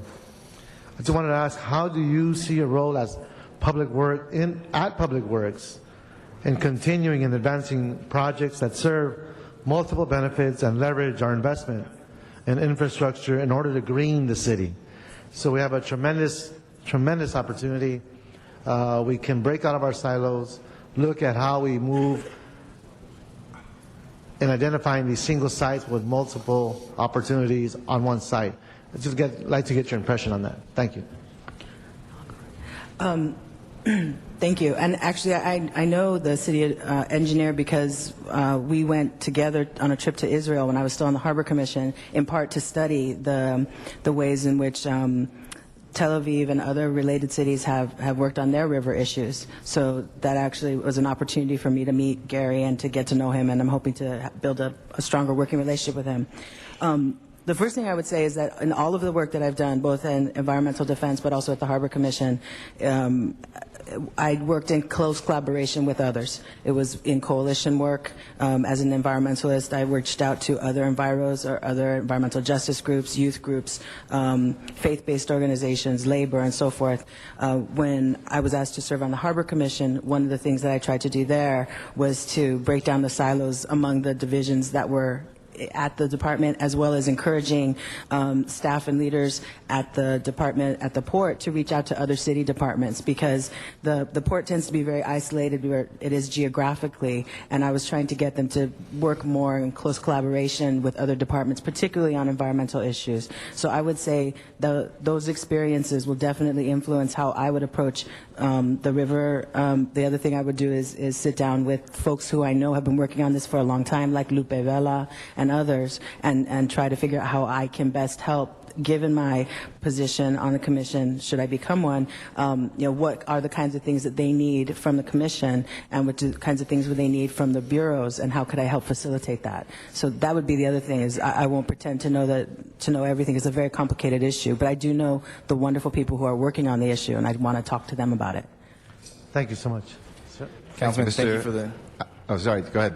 You don't have to... Yes. Please, my Just to apologies. respond very quickly, so, Councilman, I think that's a very good point, and I think the LA River is one of the should absolutely be one of the priorities in terms of figuring out how Public Works best leverages its resources, works with you and city staff to maximize that resource. The example I think of is what the City of Seoul has done, which has another urban river flowing through the city, and the wonderful development and greening of the area that they've been able to accomplish. I can actually absolutely commit that, from my experience as working in economic development, I think it's a priority to make sure that opportunities like the development of the LA River are maximized. I commit that once I get fully briefed on the dynamics around the issue, that I will turn my attention to it and prioritize that as a major issue for the city to deal with. Thank you very much. Yeah. Thank you. Mr. Alarcon. Council members, Councilmember Englander and I were commenting after Mr. Choi's presentation that we wanted to make clear that you understand Public Works Commissioners do not get paid by the word.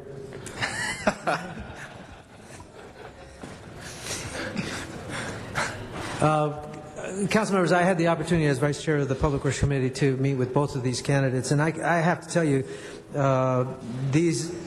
these two appointments, as well as any other appointments the mayor has made in his tenure, reflect our future. They reflect our needs, they reflect our perspectives, they reflect our diversity, and I think they are two very excellent choices for the Public Works Commission. Of course, Mr. Choi is an advocate for workers and job creation, and with his experience in that regard, I believe will protect existing jobs as well as the quality of those jobs, and also will work with us to expand utilization of programs like the ARA money to ensure that we're maximizing the job creation priority of that funding stream. And so, as with Mr. Choi, Geraldine Lopez Mendoza brings equally great credentials on the issue of environmental concerns. And I expect that she is going to have tremendous impact in that area, particularly with regard to accelerating our ability to green our business community, and particularly through Public Works' large contracting opportunities, and ensure that the policies that we are creating out of Public Works will carry that mantra into the future so that we can expedite that growth in the green economy for Los Angeles. So I want to commend the mayor for these particular selections. I believe these two people are going to have impact on Los Angeles for many, many years to come, and I only hope that their performance only exceeds my comments. Congratulations, and you certainly have more than my vote. You have my support in all your efforts. Thank you. Thank you. Mr. Labange. Congratulations. Look forward to both of you. But I'm very focused on the reorganization of Public Works. Council received a letter from the Board of Public Works saying now's not the time to do it. Well, now is the time to do it. Now is the time, and you're going to be part of that process. And I think your backgrounds will be key to be able to articulate what you feel it should be done. Public Works needs to be reorganized. Transportation needs to be reorganized. All our departments need to be looked at, how to maximize our ability to serve the public. So I just wanted to wish you well. Don't be offended if you hear me say that I think in the future the Board of Public Works, as known today, should be changed, altered, or eliminated. It's for the good of the people. And Mr. Alarcon just booed at me. I don't know if there's any concern on that, and I didn't get a smile out of the president, but that's okay. Here's the thing. It's a real tough time. What the people really care about, their neighborhoods. And their neighborhood streets are now coming of age. 80 years old, 90 years old, streets, challenges, all that work. So all I'm interested in is making sure we deliver for the people in some way. So and not be duplicative in what was once 44 departments. I think we're down to 39 departments in the city. So thank you for your service. I'm very, very, very strong on moving street cleaning from street services to sanitation so we can follow the trash in the gutter and make sure it's picked up by one entity. You'll hear from me more, and I thank you for your service to the City of Los Angeles, to both of you. Thank you. Mr. Garcetti. Madam President, and I rise in strong support of both of these individuals, familiar with their work, very proud to have worked with them, and excited about additions. It's been a very strong board we've had. Mayor Villaraigosa has really put folks who know community, who understand labor, who understand the environment, and you're going to continue that tradition and even raise the bar further. A couple of things that I just want to put on your radar screens as well, and if you have any reactions, happy to hear them as well. One thing that I've been working on, I know Mr. Labange as well, is looking with the Bureau of Sanitation the possibility of renaming something that seems very kind of esoteric to the average citizen to a Bureau of the Environment or a Department of the Environment, something that really looks at what we're doing in sanitation across the board, and really solidifying kind of the green foundation now. It's not just a thing that they do on the side, but it's the core mission of what they do, and looking at helping what is now the Bureau of Sanitation continue to take that leadership role as a real focus for environmental issues here in the city. Secondly, wanted to push very hard, and again, a shout out to Mr. Labange because I know he's been working on this. We have an opportunity with our rainwater. I don't know if you're familiar, but we've been taking the standard bins that we get at the home. Our manufacturer has now looked at being able to, working with the Hollywood beautification team, put a hole essentially on the top where you can put your downspout and capture our rainwater, get 2 or 3 of these per household. And when we look at the return on investment, within about 6 or 7 years, enough water is saved in our households to be able to pay for these. So working out some sort of mechanism, because it's probably in the millions to get these in every household. But even if we looked at one area, and I've talked to a couple foundations who are very interested perhaps in funding a pilot if we can't find the money, but working with DWP and Public Works to see if we can get these in people's homes now. It's a great way for us to be able to, because you can actually then roll these bins. There's the spout on the bottom. You can do your watering and other things at home with those bins, but would really love to work with you this coming year on getting that done. Pushing forward with the PLAs, I think it's great to have you, Mr. Choi, there to be able to continue that good work. And we talked a little bit about this, but for Geraldine as well, the use of technology is something that we are using great in many cases, but there's so much more that we can do, whether it's putting sensors in our street lights to let us know when they're out automatically or when they're on during the day, because too many street lights are still on during the daytime. Whether it's looking at some of the other things that we do, the condition of our roads with those sort of sensors and building out a smart city. I think that's really the next phase of Public Works, is a thinking city that has the machinery underneath it. We did this with transportation in Hollywood, where we can real-time see what parking spaces are available in Hollywood so that people can plan their trips, get straight to the one space on the south side of Hollywood Boulevard between Wilcox and Ivar. Once we set up the mesh network, the Wi-Fi network to do that, Public Works can plug in all sorts of sensors and information to push that back to them too, because the network's already there. So those are a few of the areas that I'd love to work with you both on. And if you have any thoughts on moving towards more of a good branding on Department of Environment. And really, I think the city does so much work. We went up to 7th, I think, in the country according to one indicator on the greenest city. We've usually been in the 30s or something. We finally got some of the indicators that we needed in there. But we don't do a very good job of branding the environmental work that we do. There's green streets here, there's green power there, but one unified campaign, and maybe Public Works could lead the way with Department of Water and Power. I'd love for Angelenos to see one and want to do the next, and go to a website to find out 10 different ways they can green their lives, and that's something I think they can have the biggest bang for the buck. Thanks. All right, thank you very much, Mr. Garcetti. There are no additional speakers in the queue. Mr. Weezer? Yes, thank you, Madam President. I'd like to take a point of personal privilege and wish Mr. Choi a happy birthday as well today. Happy birthday, Mr. Choi. Thank you. Nice gift, huh? All right, so let's open the roll on these two nominees. Please close the roll. Tabulate the vote. 12 ayes. Congratulations. Next item. Madam President, that brings us to item 7, called Special for Cards. I'm sorry, I couldn't hear that. I'm sorry, Madam President, that brings us to item 7, called Special for Cards. All right, we have a card from Arnold Sachs. Is Mr. Sachs still present in the chamber? Arnold Sachs? I can't hear you from back there, Mr. Sachs.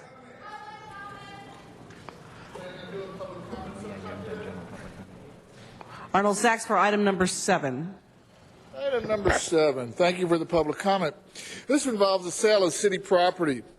It's a 25-foot wide portion of property located between Menlo and another street for $15,000. So I'm wondering how that compares with the cost or the opportunity for the public to find out how much the property would be worth for the stadium that is being proposed by AEG. At least the public should have an opportunity to find out what the property is worth. Not that AEG is going to be buying the property. That would be too beneficial for the public. But if we know that 25-foot long piece of property is worth $15,000, can anybody here put an estimate on what the acreage for the AEG proposed stadium might cost if they had to actually buy it? Thank you.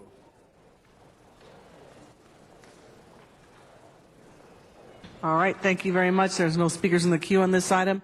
Madam Clerk, please open the roll. Close the roll, then tabulate the vote. 12 ayes. Next item. That brings us to item number 9, called Special for Cards. All right, we have another card from Mr. Sachs, and that is followed by Dr. Williams. Dr. Williams is after Mr. Sachs. Yes, thank you. While you're all slapping yourselves on the back, how wonderful the 405 closure turned out to be. My questions, one of the stories that came out of that was that the MTA is planning on doing another study, an unbudgeted study regarding the 405 area. Unbudgeted, no budget for the study. Why can't we get a budget from the MTA on these studies? It will eat up hundreds of millions of dollars because you can't have anything happening without a study from the MTA. Additionally, with all the time spent on planning this demolition, how easy it was for the construction company to put a third piece of equipment in and cut the rate, the time it took for the demolition, almost down by 20 hours. Why wasn't that discussed? Why wasn't that ever considered as a 4-year plan by the experts at MTA? If those are the kind of experts we have working at MTA, then it's beneficial or helpful for the public to realize why we have a gap between the Blue Line and Union Station, why we have a gap at the airport, why we have a gap between the ears of the MTA board. Thank you again. Dr. Williams. Dr. Clyde Williams, El Sereno, Northeast LA, member of the LA 32 Neighborhood Council. The 405, it's not in our area, but it does influence us. However, here's the issue for this one. How about the next Carmageddon? When are you going to bill the requirements for the city of LA to MTA and or to Kiewit for the next one? It is coming. Less than 1 year. Okay. I would highly recommend also that you remember that, number one, they met their schedule. They didn't have to go into cushion and or contingency and penalties.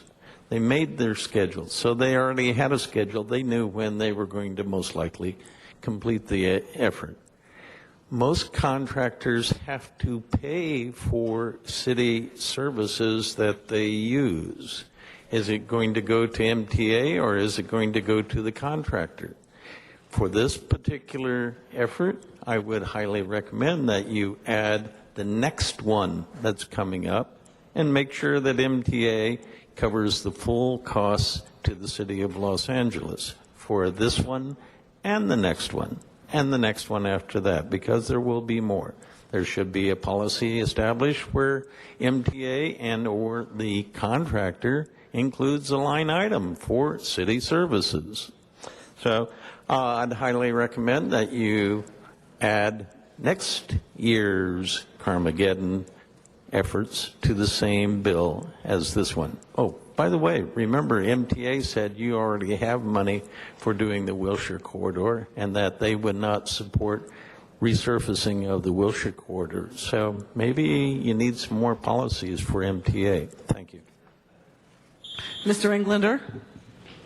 Yes, Madam President. The CAO is suggested to me that we table this until next week. They're going to actually come back with some very detailed information, some of the dollar amounts and various departments that were involved. So if we could do that, I'd appreciate it. Thank you.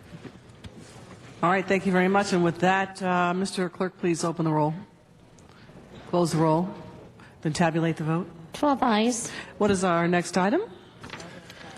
Madam President, that brings us to general public comment. All right, let's call up folks for public comment. Victor Citrin. Is Victor Citrin still here?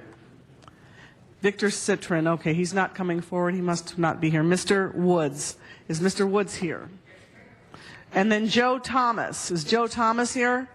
Joe Thomas. Joe Thomas doesn't appear to be here. Gerardo, and it looks like Gomez. Gerardo Gomez. Gerardo Gomez. Carmela Gomes. Is Carmela Gomes here? Arnold Sachs again. Mr. Sachs, are you still here? Please come forward. And then Dr. Williams. Dr. Williams, you'll be after whoever gets up here first can speak. Either Dr. Williams or Arnold Sachs. Mike Miller. Is Mike Miller still here? Mike Miller. Mike Miller, come on up. Laura Quadros. Is Laura Quadros still here? And Yvonne Michelle Autry. Are you still here? Come on up. And then Patrick Duff. All right, that's it. All right. Good afternoon. My name is Leonard Woods. I'm here concerning the housing that Mr. Wesson is president of housing. Is that I'm trying to figure out why is it taking 2 years to spend $1 million to do a survey, and yet still there's nothing been done about it. Your peoples are steady laying peoples off, and peoples are steady losing their jobs, and you steady giving the landlords the right to raise the rent.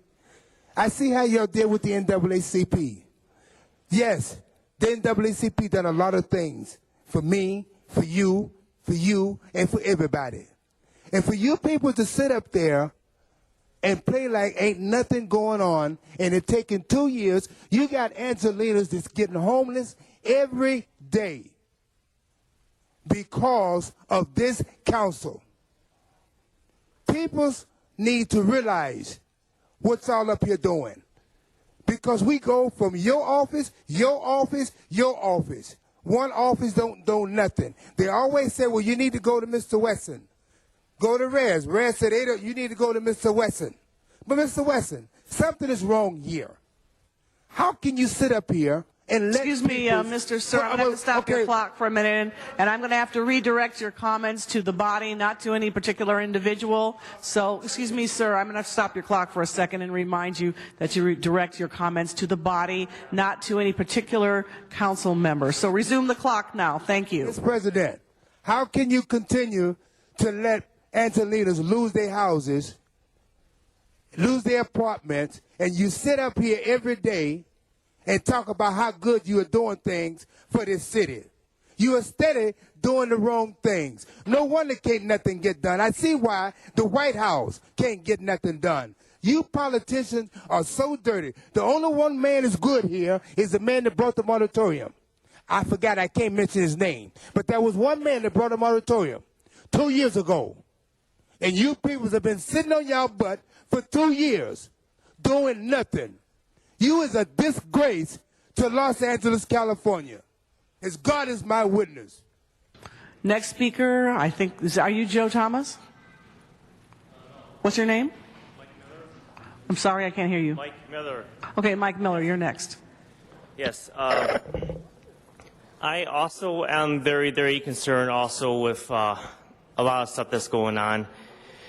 2 years, well, twice in the last year, my colleagues, along with myself, with the LA CAN and other people, have come asking for a rent freeze to please do something about the cost of living.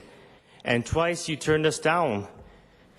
You know, we're here about working together. You people talk about working together, Like, that's your big goal, working together with the people. And yet, for some reason, when we try to work together, you make whatever excuse you can to avoid working together.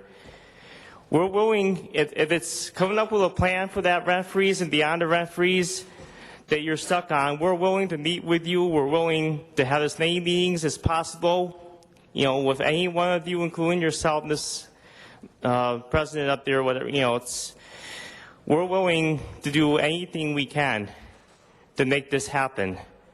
I believe also that it's obviously you people talk about democracy, and yet for some reason, I don't see that democracy being filled when you look for ways of violating people's faith that they put in your hands, pretty much. It's very, very important that you remember people do vote for you, and they vote for you for a reason, based on promises for hope and change, not for false hope and change in the wrong direction. Like I said, we're more than willing to work with you, but we need your cooperation as well. One party can't get things done alone by themselves. You can't do it alone, neither can we. That's why we have to work together. Thank you. All right, next speaker, is Joe Thomas here? Joe Thomas, all right. Gerardo Gomez. Oh, Dr. Williams, come on up. You're closer. All right. Takes him too long. Dr. Clyde Williams, El Sereno, Northeast LA, also a member of the Friends of Southwest Museum Coalition. We are holding our first ever fundraiser at Galco's at 57th and York in Highland Park. It should be pretty entertaining because we've sold all of our tickets, but there will be tickets at the door. So come Sunday to Galco's. If you've never been there, it's a real experience. At 57th and York at 5 o'clock. And it'll keep going till 8 or after. So that's one thing.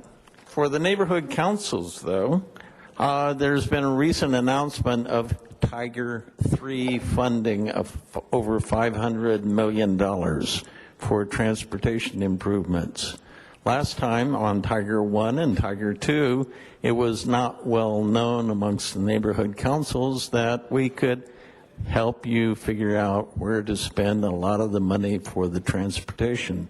There were meetings here within City Hall for Tiger 1, Tiger 2, and call for projects, but none of the neighborhood councils were involved in it. I would highly recommend that you have the Department of Transportation, if they're still around, or the Board of Public Works, institute a new program for coordinating neighborhood councils with the Tiger 1, Tiger 2, Tiger 3 funds, and if there's any money left over, maybe a Tiger 4. Thank you.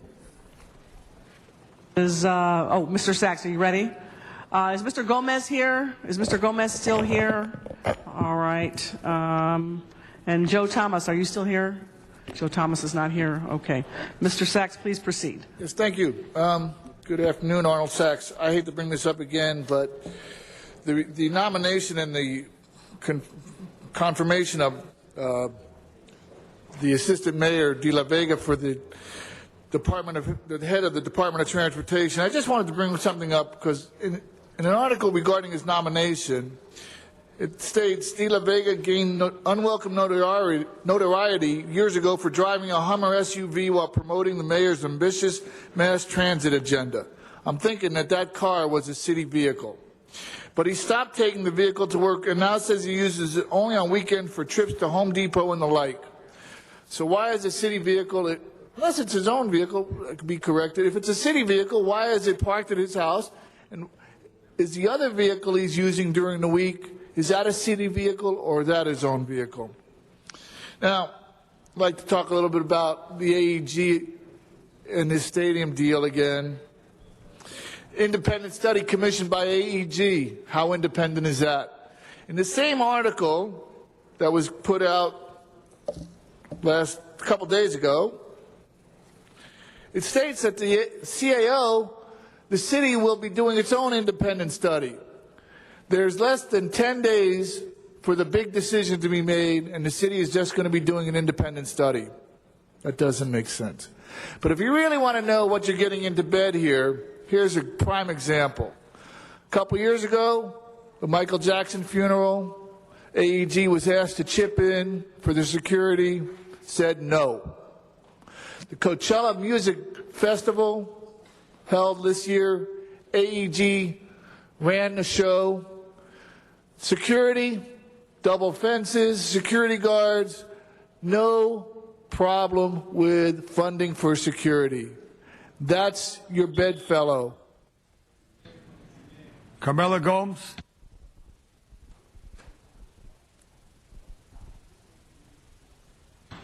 Carmela, not here right now. We have a request from Mr. Englander to I just want to correct the public record. What Mr. Sachs has stated something that is incorrect, that AEG did contribute money to that Michael Jackson memorial service. I think it was about $1 million. So just to correct the record. Thank you very much. No speaking for the rear, Mr. Sachs. Hold on, counsel. We have Mr. Englander want to reconsider something? Yes, I just wanted to reconsider item 9, colleagues. Actually wanted to hold that and continue it until Wednesday when the CAO can come back and report to the council. All right. Any objection? Do we have to, could I rule that for the chair, or do we have to revote? Mr. President, you'd have to take a vote on the reconsideration of the matter. Vote to reconsider. Mr. Clerk, open the roll. Close the roll. Tabulate the vote. 12 ayes. 12 ayes for reconsideration. So ordered without objection for Wednesday. And item 7 go forthwith as well. 9 continue to Wednesday. Back to public comment. Laura Kurdos. Is Laura here? Yvonne Michelle Autry.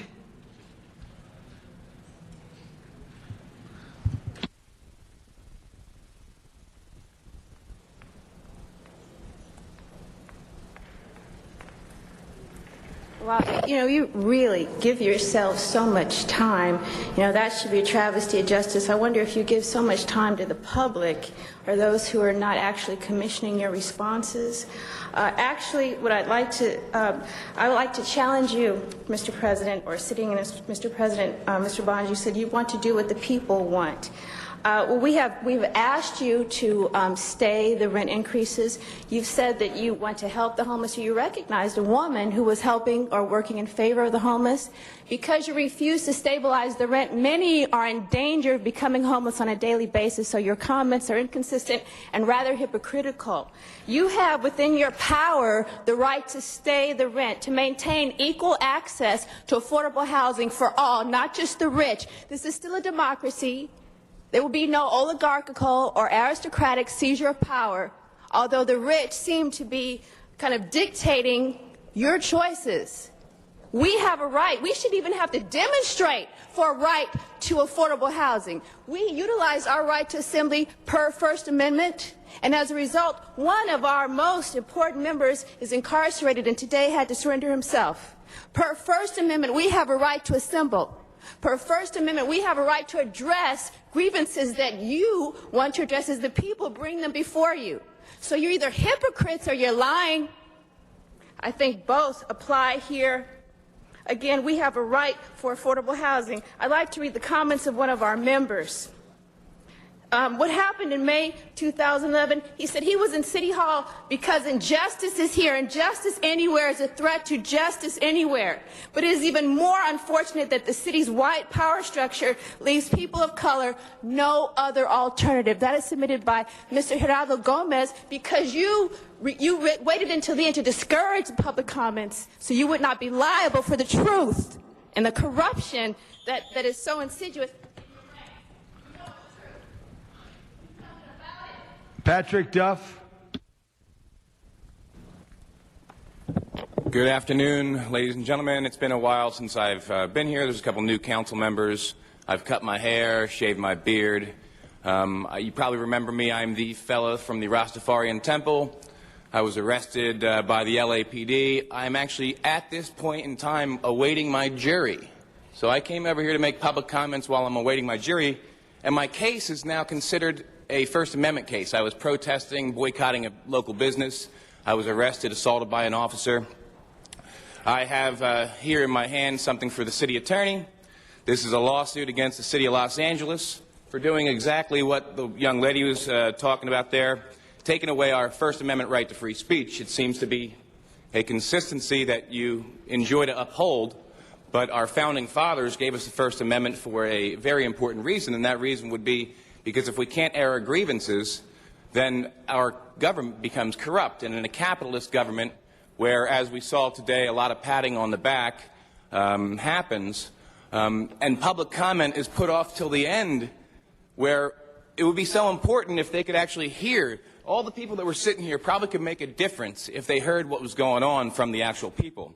So in this lawsuit, what I claim is that the officer came over and arrested me for my constitutional rights, which is actually what the jury is considering right now. The funny thing is, juries don't really understand the First Amendment so well. So on appeal, no matter what, I win this case. So I'm going to leave this here for the city attorney. It's BC 462834. It is a lawsuit, Patrick Duff versus the city of Los Angeles and the LAPD. And if he'd like that, he can have it. That's informal service. Formal service will come at the end of the week. And let's just pray to God that this jury realizes the First Amendment is the most important amendment we have. And if it wasn't, it wouldn't be put first out of the 10 that we were given by our founding fathers, who realized that oppression by governments was the thing that people need to avoid the most, to have oppressive governments. Thank you very much. That concludes the public comment. We have no cards before us. Mr. Clerk, any other items? Council has motions for posting and referral. So ordered. There is an excuse on the desk. Councilmember Wesson requests to be excused on July 29th for city business. That meets council policy. So ordered. The desk is clear. Okay, any announcements, members? Mr. Parks? Let Ms. Perry go. Okay. Ms. Perry?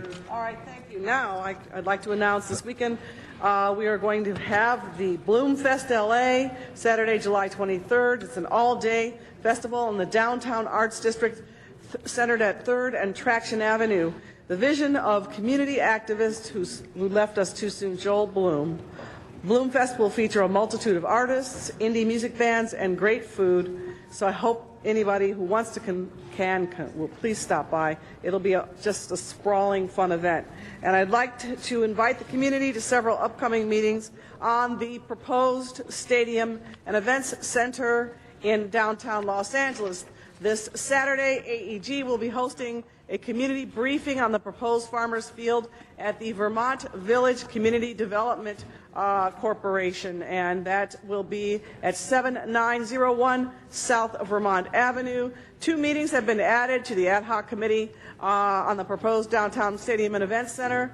Wednesday, July 27th from 5:30 p.m. to 8:30 p.m., and this committee will meet in the Board of Public Works Edward Roybal Hearing Room 350 here at LA City Hall to hold public hearings on the draft Memorandum of Understanding for the proposed Farmers Field and Convention Center modernization. And on Thursday, July the 28th, the committee will also meet at the Van Nuys City Hall for those who may live in that area. So this is a great opportunity for the public and, of course, all members of the committee to participate in the ad hoc committee process, and I encourage all those who are interested to please attend. Thank you very much. Thank you very much. Mr. Rosendahl? President, in a couple of hours, today is Friday, we're opening up a skateboard park in Westchester. It's actually the 3rd one in the 11th district, and I'm thrilled about it. But a fellow by the name of Steve Barra, who is considered an icon by a lot of people in the skate business, has put the word out since he played a role in helping design it. And we literally expect thousands of people to be at the ribbon cutting this afternoon. If you live in the 11th district and you're into skateboarding, I'm very thrilled that we're opening this one. And if you're able to go at 3 o'clock and see this happen, we'd love to have you there. Thank you. Mr. Parks? Thank you, Mr. President. I'd like to invite the Baldwin Hills Estate community to their monthly meeting Saturday, July 23rd, 9 a.m. to 12 p.m. At the Crenshaw United Methodist Church at 3740 Don Felipe. Also, at the Van Ness Rec Center at 5720 2nd Avenue will be holding a family celebration 11 to 4 p.m. Also on Saturday.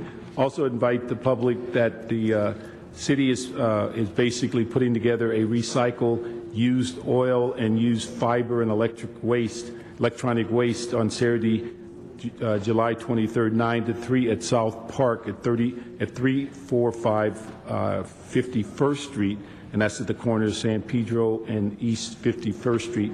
Final announcement is one of my staff, who also has a musical career on the outside, is in concert this weekend at 3 p.m. at the Mount Palomar Winery in Temecula, 3820 Rancho California Road.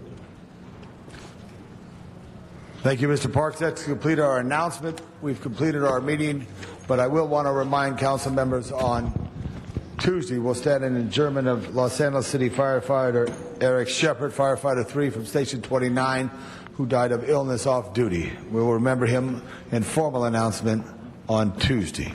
Mr. Clerk, please complete the meeting. Mr. President, we have lost a quorum. Mr. Clerk, all you had to say is it's done. We thank you. Have a good day. Remember, every day's a blessing.